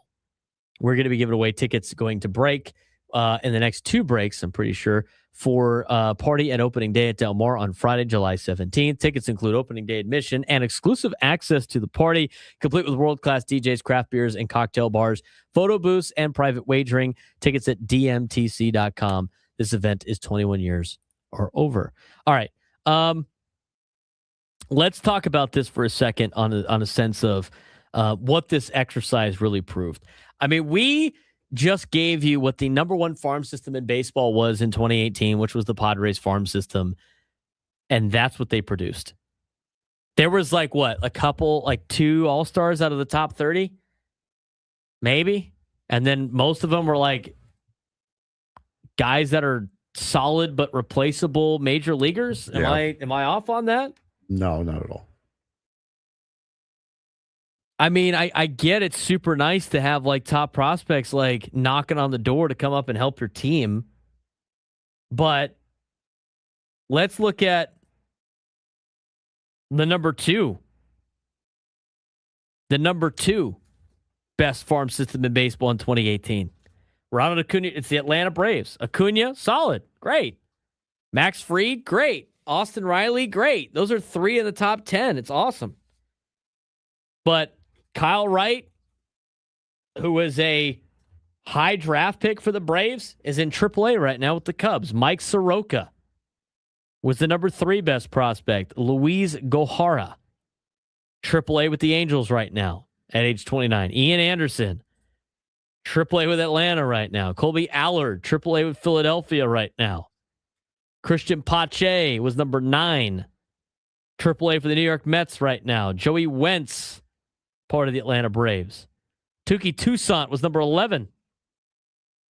Kyle Muller, Bryce Wilson, Alex Jackson, AJ Minter, not bad. Is he good or bad right now, Frank? AJ Minter. He's coming off the IL. He's been hurt most of the time he's been with the Mets. Dustin Peterson, Patrick Weigel, William Contreras is really good. Drew Waters, Darian Cruz, Izzy Wilson, Tucker Davidson, Brett Cumberland, Anthony Seymour, Gesundheit, Freddie Tarnock, Ricardo Sanchez, Thomas Burrows, Jaceel De La Cruz, Drew Lugbauer. So every time, I mean, I get like every time, Frank, we hear you can get a haul. Remember, you're not getting the best prospects in all of baseball. You're getting the best prospects in one organization. Who are the top organizations right now in Major League? But they just had another list. And then you got to start thinking about like who is out there buying right now. I mean, we just went through what the Padres top farm, like what the Padres farm system was as the number one, as the number one farm system in baseball, what it looked like. But you look at your midseason rankings right now. That's you have to start looking for. You have to start like who's going to be the trade, like who's going to be the trades that you're going to make. Who's going to be the one looking for Mason Miller? I mean, the Brewers have the top farm system. I mean, maybe you could trade him to Milwaukee, and maybe those guys work out. But I think the whole point of this exercise shows that you don't know who's going to be good and who's not going to be good just because a ranking system is put out there. And the other thing, too, like people have talked about in the YouTube chat, Frank, today, as we mentioned this, all the good players that the Padres have also traded away. Guess who doesn't do that? A lot of other teams, because, sometimes it doesn't work out, but AJ Preller is constantly He's all in. He's all in. He's not afraid to pull the trigger on a big deal. He's not afraid to make that big swing. That's why every trade deadline, he's dominating the headlines, because he does something that nobody else was willing to do. We always hear about the trades, obviously, that A.J. Preller has made. We don't know about the trades about other GMs that they don't do, right? I mean, Tony Gwynn Jr. said that not too long ago on the round table. But I just don't know of anybody that's going to be willing to do that for Mason Miller, Frank, as much as A.J. Preller was willing to do, of giving up the number one overall prospect. But even then, as we talked about with Francisco Mejia, it's not a guarantee. And this is not us like saying they should buy. This is us saying, here are the risks that are involved if you do decide to sell. You could potentially sell an asset that is your best asset on the team for 3 lotto tickets, and you're hoping for the best. I would rather take the guarantee, especially since he's not making a ton of money. The devil you know. Yeah, and that I think is the biggest thing. Is not to forget about the fact that he's got a lot of control, which is fantastic. That control is going to get more expensive over time. He is the best closer in baseball right now, and you have him for a whopping grand total of $4 million. You are getting starter level quality and production out of him for $4 million. I'm going to tell you right now, steal. If you had to make the guess that, because somebody asked this in the YouTube chat, if you had to make the guess, what is more of a guarantee? Mason Miller being one of the best closers in Major League Baseball, or being a all-star level closer in Major League Baseball, or the top prospect in Major League Baseball Mason currently Miller. being an perennial all-star? Mason Miller. I'm going Mason Miller. He's already proven at the Major League level. I mean, if you want to start throwing in like there's no guarantees with injuries and anything like that, well, guess what? That's true. every player. Yeah. That's every player. Mm-hmm. There's no guarantee anybody continues to play like they're playing. There's no guarantee that anybody plays at the highest level. So I remember one of the speaking of that no guarantee conversation, I remember one of my first shows working with Gwen and Chris. It was right after Juan Soto and like a bunch of the Padres were on elephants out in Gallagher Square. And I'm like, why? Why are you doing that? Why are you going on an elephant? And Tony's like, well, you may as well live a little bit. You can get hurt. You can get hurt at any time. If you're worried about him getting hurt, he can get hurt at any time. Like, yeah, you can't go on an elephant at any time. Like if you get hurt rolling your ankle off a curb, I understand that. You encounter curbs every single day. Falling off an elephant kind of feels avoidable to me. I don't know. So it's one of those things where, yeah, everyone has that risk, but it's how you mitigate that risk. That's also part of it too. I also think like I Need Money in the YouTube chat brings up a good point. Are you trying to compete in 2027? Yes. Are you like anybody that says that they are trying to compete in 2027? Why wouldn't you have Mason Miller on your team? Right? I mean, 2027. Are you trying to compete in 2027? If you are willing to just say we're not competing in 2027 or 2028, it makes a little bit more sense to trade Mason Miller. But if you're trying to compete in 2027 and 2028, wouldn't it be nice to, like, I don't know, have Mason Miller? I mean, if you traded Mason Miller away in general and you're going to go with Bradley Rodriguez as your end of the back end of the rotation because Morejon is not under contract next year, and neither is Jason Adam. You're going to get to the trade deadline next year, and if things go well in the first half, you're going to be like, you know what, man? Oh, we could really use a closer. Who should we go trade for? Oh, it would be really nice to have this guy. If you are willing to start the reset, though, and you want to, trade, just say this team has no chance of competing for the next 3 years, then yeah, you do trade Mason Miller. But The whole conversation about how you have to, like, for betterment of the long term, sell some players off so you can maybe be good in 3 years. I don't think that's that great of a plan either, Frank. I really don't. No, it's not. I don't care what the 2029 Padres look like right now. Nope. Nor should you at this point. That's a 2029 problem.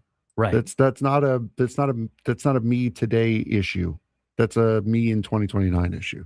And if you could guarantee me that the 3 players that I get back for Mason Miller are guys like, it doesn't even have to be it doesn't even need to be the best player at any position. But if you could guarantee me that the guy's going to be an all-star and I got 3 all-stars out of that deal, yeah.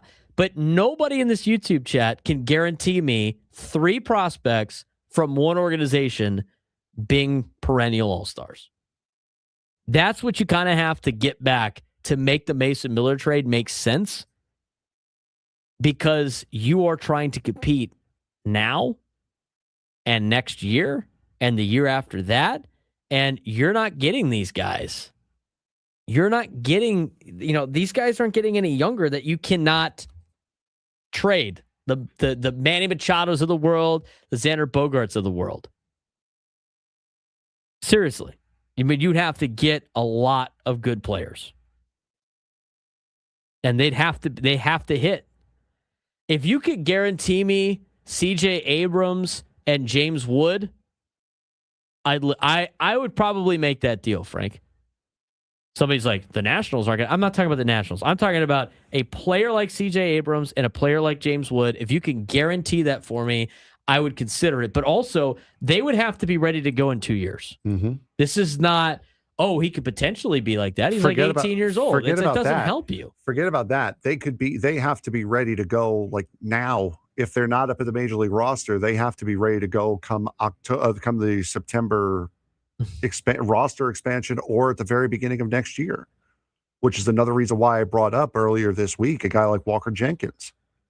He's ready to go now.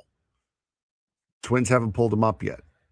That's the kind of guy that you're looking for a guy like Mason Miller. I mean, you got to look at, what did we get back for Adrian Gonzalez who went to Boston? You don't want to see that trade, one. I'm actually kind of interested now. You don't want to see that trade, dude. It's not. I mean, you got Anthony Rizzo, I think, but then you flipped him for Andrew Kastner. So I guess if you would have just kept Anthony Rizzo, it would have been fine. But that was a brutal trade for the Padres. I mean, it was all 4 players that were expected to be studs. And you flipped one of them to Cat. If they didn't flip Rizzo to Kastner, Rizzo for Kastner, maybe it would have panned out for the Padres better, but that wasn't that great of a trade. Anthony Rizzo, Casey Kelly, who actually does have a link. Yeah, he was okay. He wasn't very good. And Eric Patterson, who doesn't have a link on MLB, which is why I mentioned the fact that Kelly does. Yeah. Traded by the Padres to the Red Sox for a player to be named later, Ray Fuentes, Casey Kelly, Anthony Rizzo. Eric Patterson was the player to be named later. I mean, seriously. That's a haul, right, Frank? At the time, probably. At the time, it's a haul. Who panned out? Anthony Rizzo. Not for your team. And based on that year too, like in that previous ownership, they were never keeping Rizzo if he played well. He would have been sent off somewhere else. It's like, reminds me like the Jake Peavy trade too. It's just like, Lord. I mean, think about all the Dodger trades that they have had for some of the best players. What about the Trey Turner, Max Scherzer trade that they made? The Mookie Betts trade's a joke. Remember the Mookie Betts trade? The only person I remember out of that was Verdugo. He was like the headliner going back there. They also had a guy named like what did they have? They had a Jeter Downs. I don't think he's in baseball anymore. The Nationals traded Trey Turner and Max Scherzer to the Dodgers for Gerardo Carrillo, who's in the minors still. Donovan Casey, who's in the minors still. Josiah Gray and Keibert Ruiz. Keibert Ruiz is on a long-term contract, so I guess that worked out. But it's just like everybody always says you got to trade you got to be able to keep these guys for the future, and you got to worry about 2028 and 2029. But if you're replacing these guys with minor leaguers that don't make it, are you really actually doing that? Are you really actually doing that? I mean, did you hear the names I just said that the Dodgers traded for Trey Turner and Max Scherzer? Gerardo Carrillo, Donovan Casey, Josiah Gray, and Keibert Ruiz. Keibert Ruiz has been, a solid piece, right, for the Nationals? Is Josiah Gray even playing anymore? Josiah Gray hasn't played in the big leagues since 2024.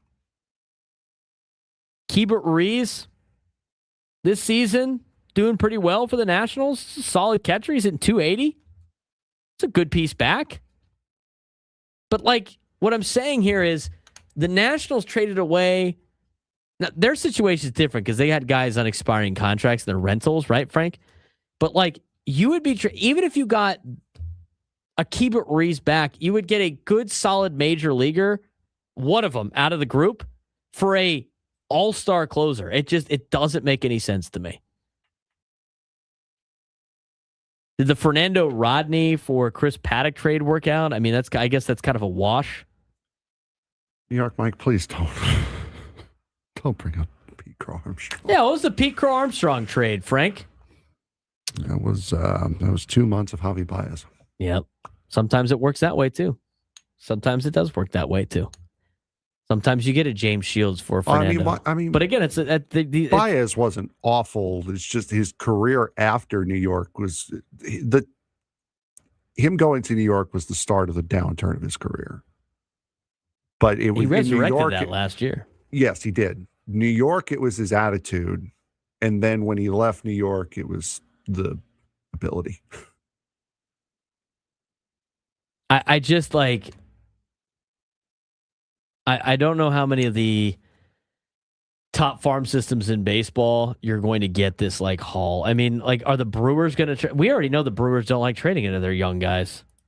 They don't make massive deals at the deadline anyway. If they make any deals, they usually sell pieces off. And we think the Brewers are going to give up 3 or 4 of these guys for Mason Miller. Do you think that's going to be the case, Frank? I don't. No. They're the number one farm system in baseball. There's only one guy in baseball crazy enough to do it, and he's the one that's already done it. And he's the one that has the player right now. Mm-hmm. He's already done it. 833-288-973, 833-288-973. When we come back, we'll talk about the Blue Jays who come to town. These are turning into must-win games for the Padres. We'll discuss that, and we'll finish up the show at 1:35 with Drake Hills. But right now, fifth caller, 833-288-0973, 833-288-0973. Fifth caller gets a pair of tickets to the party at opening day at Del Mar on Friday, July 17th. Tickets include opening day admission, exclusive access to the party, complete with world-class DJs, craft beers and cocktail bars, photo booths, and private wagering. Tickets at dmtc.com. This event is 21 years or over. 833-288-0973, 833-288-0973. We will announce the winner when we come back. Braden Surprenant Show, Settings Urban Sports Station 97 through the Fan.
we talked about, I mean, we've spent a long time on this now, but I just wanted to put the perspective out there on this.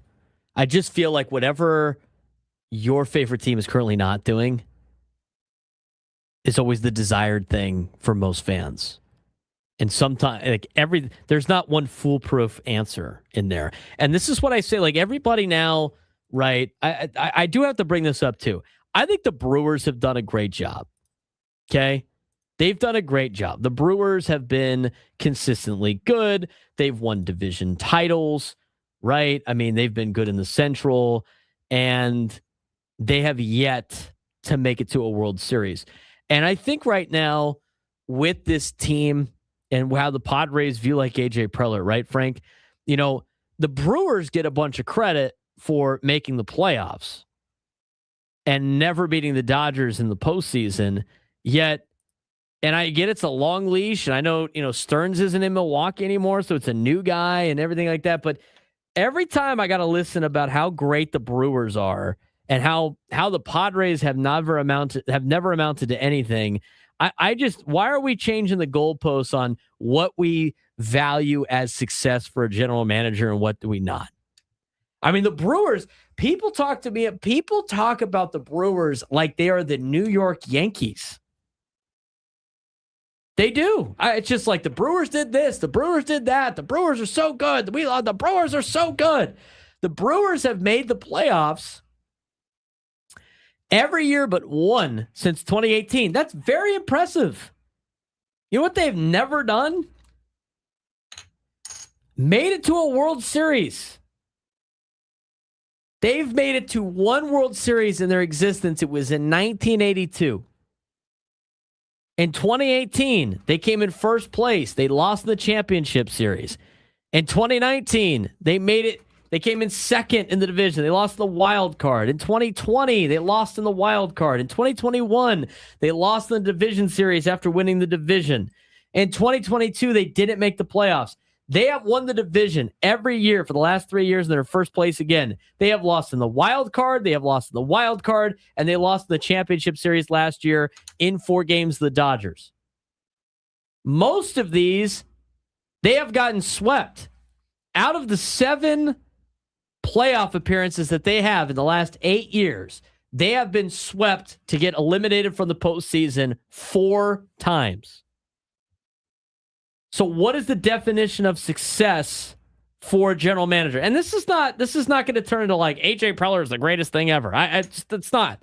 Okay. He has had many of times. He has had plenty of leash.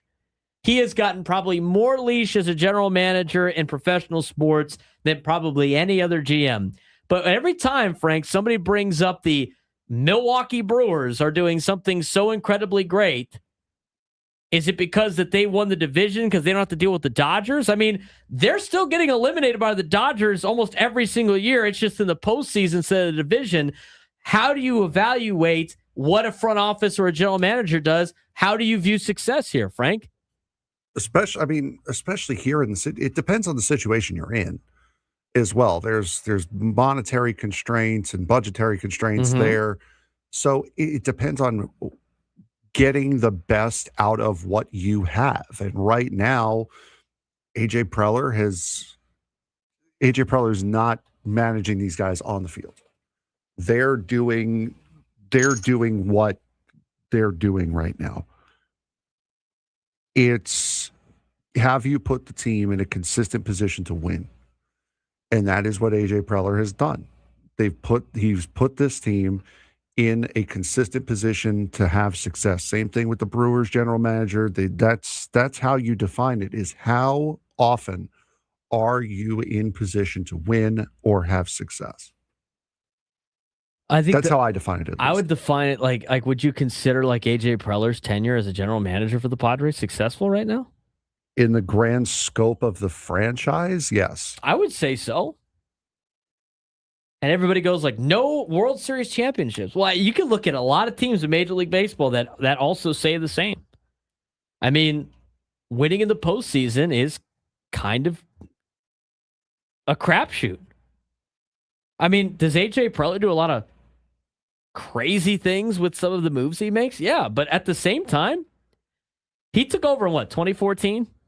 At the end of the season? I believe so. The I don't 2015 know. was like his first full season, if I remember correctly. They've made the playoffs 4 times during his tenure. It's been 4 out of the last 6 seasons, right? Before he took over, the Padres had made the playoffs 5 times in their 60-year history. He's made 4 out of 6. It's like, I would consider that probably successful. AJ Preller was hired as executive vice president and general manager on August 5th, 2014. So you could throw 2014 out. I mean, that's not even, he didn't even get to draft anybody that He year. didn't get the deadline either. No, 2015 is like where you start. And since 2015, they've made the playoffs 4 times. But they've been 4 out of the last 6 years. And those first 4 or 5 years, I mean, they took over a lousy team. I mean, if you think about it, like after they lost in 2007 in a Matt Holliday didn't touch home plate game, they went 5th place, 4th place, 2nd place, 5th place, 4th place, 3rd place, 3rd place, 4th place, 5th place, 4th place, 5th place, 5th place. That's through 2019. And then 2020, 2nd, 3rd, 2nd, 3rd, 2nd, 2nd, 2nd. That sounds drastically better than what they were before he showed up. Yep. Does it not? Mm-hmm. I mean, I get the whole you got to win a World Series. I get you're desperate for a World Series. But, I mean, at this point, this has been a success. This ownership and this tenure. They have accomplished the same amount. They have won the same amount of World Series over that time as the Milwaukee Brewers. So as many times as you sit there and go like, the Milwaukee Brewers. They're so good. Everybody wants to be the Brewers. They're still not winning anything. Perspective.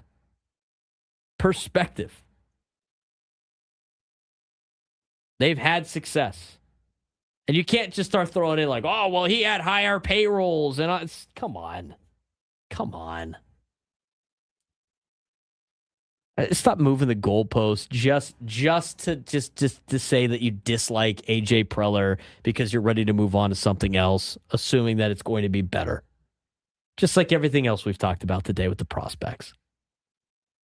We've gone through all the prospects, Frank. It's not a guarantee. We've talked about what is success for an organization. I just, sometimes I feel like there's a lot of people that move goalposts. Yeah. I mean, that's really all you can say at this point about that. It's just wanting to feel right, in your opinion. Right. People talk about how great the Mariners are. It's like, they're awful this year. They've had a regression.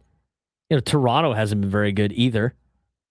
They're starting to play better, right? They need a get-right series. I mean, the Red Sox. You say the Red Sox passed them in the standings? They're tied. They're tied in the standings now with the Red Sox.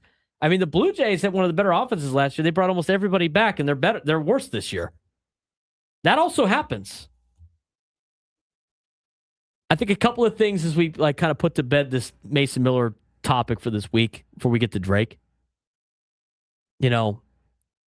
Mason Miller, this conversation changes on two deals. One,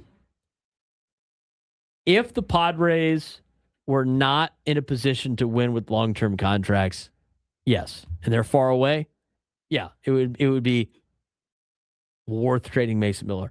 Number 2, this also changes if Mason Miller was a impending free agent. This conversation drastically changes. Because somebody I saw in the YouTube chat earlier today was like, the Tigers, they're going to like hold on to Tarek Skubal for nothing and let him, because they're not going to sign him at the end of the year. I'm like, yeah, that's Tarek Skubal. He's in a contract year. Mason Miller's not on a contract year. He's young and controllable. And if you're trying to compete for 2027, he's kind of a good piece to have on your team, is he not? Especially with the fact that a lot of your bullpen pieces are leaving at the end of the year. And you have no idea who's going to be a starting pitcher. What are you going to go sign a bunch of starters and relief guys? And then with the farm system you currently don't have, even if you add a couple of pieces to it, are you gonna have to go get a bullpen arm and give up again? I mean, it's nonsensical. It's really nonsensical. 833-288-0973, 833-288-0973. We are lining up on runway 31 right now. You are getting way too into that. Are they landing? They are over Flushing Bay right now. What's their estimated time of arrival now? About It's already later than they're supposed to be. About 15 seconds. So they're going to be at 4:34, 4:35 right now. Did you hear what Andy Green said when he was asked about it? No. Good thing it wasn't us. No, he said like tough circumstances, and then alluded to Major League Baseball can get involved if they need to. They're over the threshold. Wow. I can't believe we're doing the live play-by-play of the Boston Red Sox landing at LaGuardia. They are on the ground. They landed. Now, I can't wait to see the start of that game. Good thing I have the free trial of Apple TV. I might have to log in. I'm going to have to tune into that, see where we're at with that. All right. Hey, do we have more tickets? We didn't give away tickets yesterday. Do you have another thing on there that we have to give away? No. You do not? All right. So we're done giving away tickets. When we come back, we'll get to Drake Hills, and we'll talk about the World Cup to finish up the show.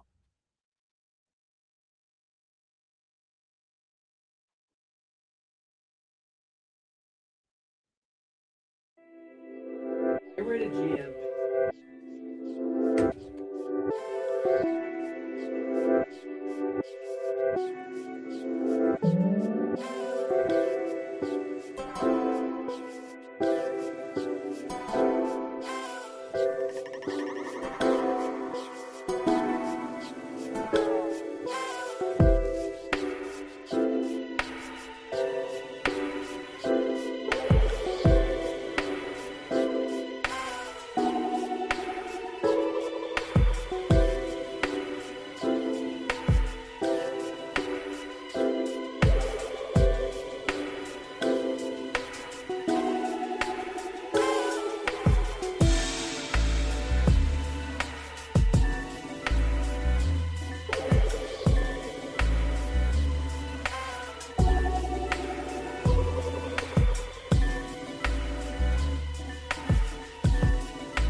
We will be out at OTL tomorrow. We will not be broadcasting anything. I'll just be out there playing. It'll be a fun time. We'll be out there. There'll be a lot of Braden Surprenant show shirts walking around, some red ones, some purple ones. Be on the lookout.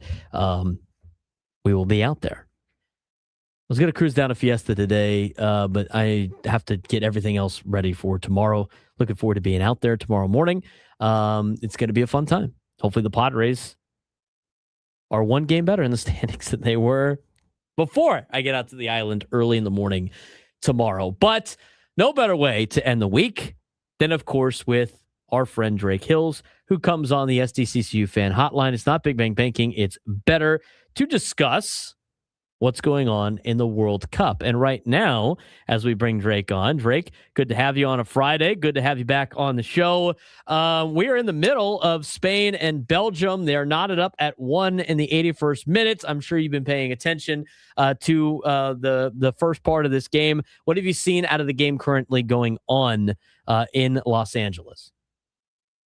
Well, first and foremost, I want to highlight probably a thorn in the side of a lot of U.S. men's national team fans, the guy named Charles de Ketelaere, the guy who is come on as the main striker for Belgium in this tournament. You know, he's a young guy. He's kind of taken over in this next generation of Belgians after Romelu Lukaku, who's obviously scored at the end of the game against the U.S. On Monday. But, you know, he's had an incredible ascension, I think, in this World Cup. He's got a couple of goals with an assist. I mean, I guess being the strongest is not necessarily the most important because he's probably a $170 soaking wet, but he's 6'4" and he's just towering over everyone, whether it was the U.S. or more certainly with Spain. And so I think the Belgians have to thank Charles for being able to keep them in the game. I think they have a decent chance to play this one in the extra time. We're talking with Drake Hills on the SDCCU fan hotline. He gives us a soccer update once a week. We'll probably be diving back into San Diego FC here, in the not too distant future. But as we look at the quarterfinal games right now in the World Cup, Drake, and now obviously we had a result yesterday with France beating Morocco. We will have a result here in the next 10 to 15 minutes or so of game time for the other game. And there's 2 more games coming up this weekend. Going into the quarterfinals, who was the most surprising team to make it to the quarterfinals? And was this kind of a close quarterfinals to what you were predicting? I think in terms of the close, I guess if you want to call it the parity against some of these teams, I really do respect what Norway has been able to do to get here. You have to think about Norway and their pathway to get even to this, not only to make the knockout stage, but even to make the World Cup. You know, they've missed out several times in the past few cycles. And so with Erling Haaland, who has proven to be, obviously got competition with Messi, Kylian Mbappe, the best striker, the best goal scorer, but he is pound for pound, not only skilled, but physically just dominating everyone that Norway plays, not only in this World Cup, but obviously with Manchester City at club level. But I also want to give a shout out to the San Diego-based Switzerland national team. Not as star powered in terms of big names. Briel Emmerich Mbolo, who's been a well-known name in the German Bundesliga, is kind of in his late 20s nowadays. He kind of came on as a wonder kid about 6 to 8 years ago. But the way that Switzerland has been able to assert themselves, I got to give respect to them. I think those are the 2 teams that have been the biggest surprise thus far. Let's talk about moving forward here. And we've talked about like some of the favorites, to make it to the final. I mean, at the beginning part of the tournament, I thought, especially with the way they're on the other side of the brackets after it was seeded, it looked like it was a collision course between France and Argentina. Is that the way you see this? And who's got the best chance of upsetting that, if you agree with France and Argentina?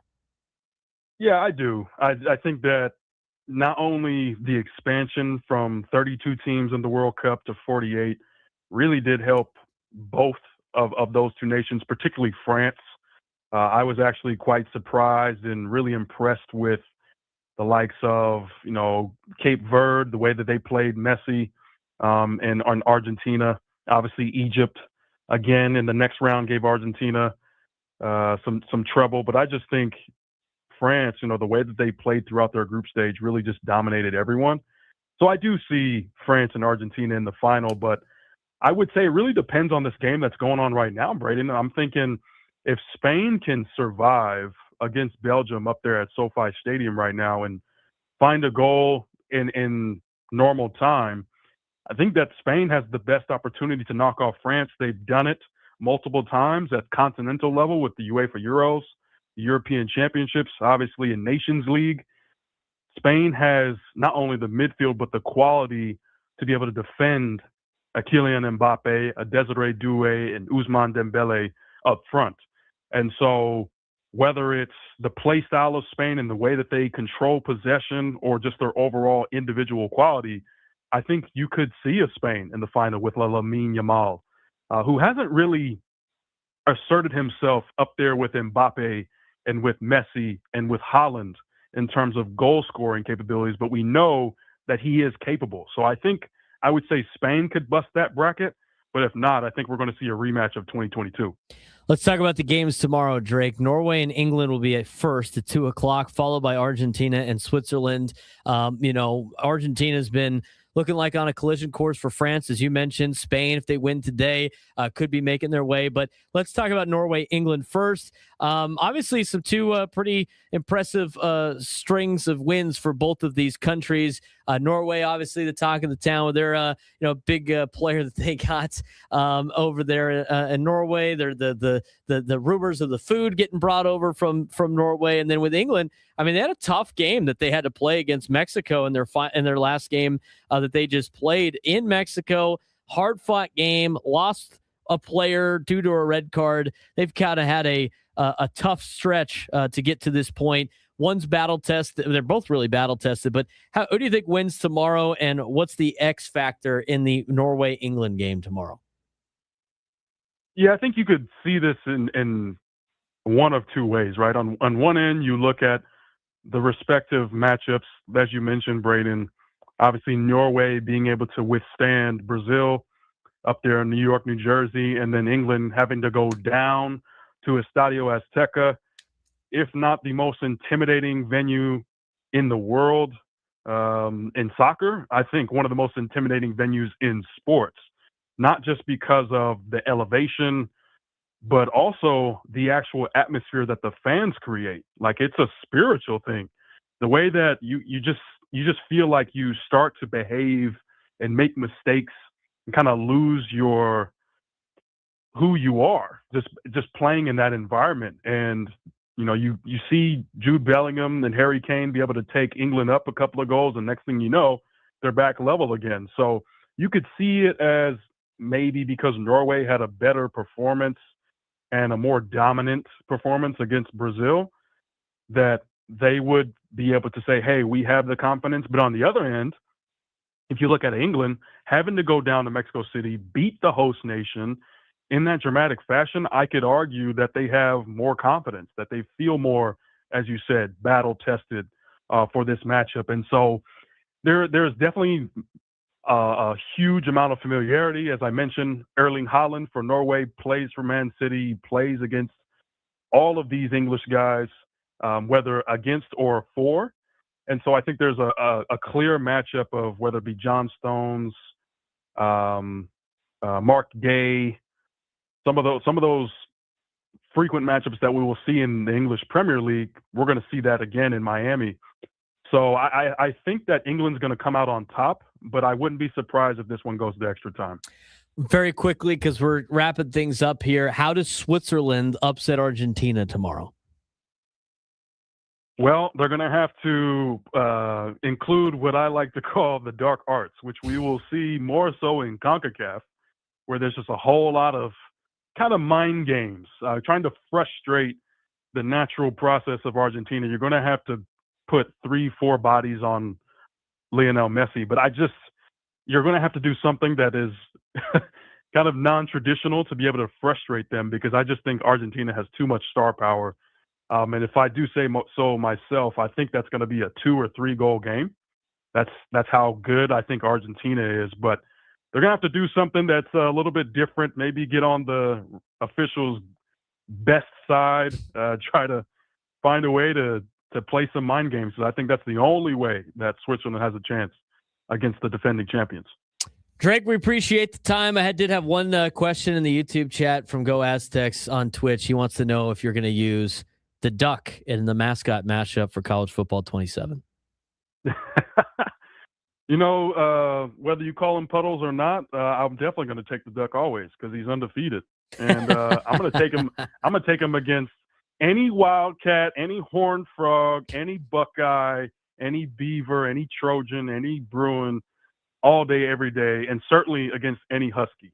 Oh, of course. And that's of course going against any of your Northwestern Wildcat as well. Oh, well, you got me there. I wasn't paying attention to that one. But Halloween in Eugene, Northwestern at Oregon is going to be a good one. I might have to I won't do a half and half, I promise. Okay, good. You got to pick a side, and then you got to dress up like that mascot since it's Halloween. I think I'm going to do a hat, probably do a Wildcat hat, and then I'll go Oregon jersey, maybe, I don't know, maybe put another Northwestern accessory on, but yeah, you're gonna need to mix and match the deal. You got to go get like a baseball belt, so it's like green or neon or something like that, and you got to deck it out. You got to deck it out. Yeah. Drake, appreciate the time, man. As always, look forward to talking to you next week. All right, some exciting soccer to come, and definitely San Diego FC is loading in about 2 weeks, so we'll be talking more soccer soon. Drake Hills joining us on the SDCCU Fan Hotline. It's not Big Bang Banking. It's better. For Frank Marchese, I'm Braden Surprenant signing off. We'll talk to you guys next week. Hope for the Padres finish the first half of the season with some wins here. Ceremonial first half. God, they got to take at least 2 out of 3 this weekend, man. Or Monday's going to be rough. Yep. We'll have some fun mascot stuff for you next week, too. Talk to you later.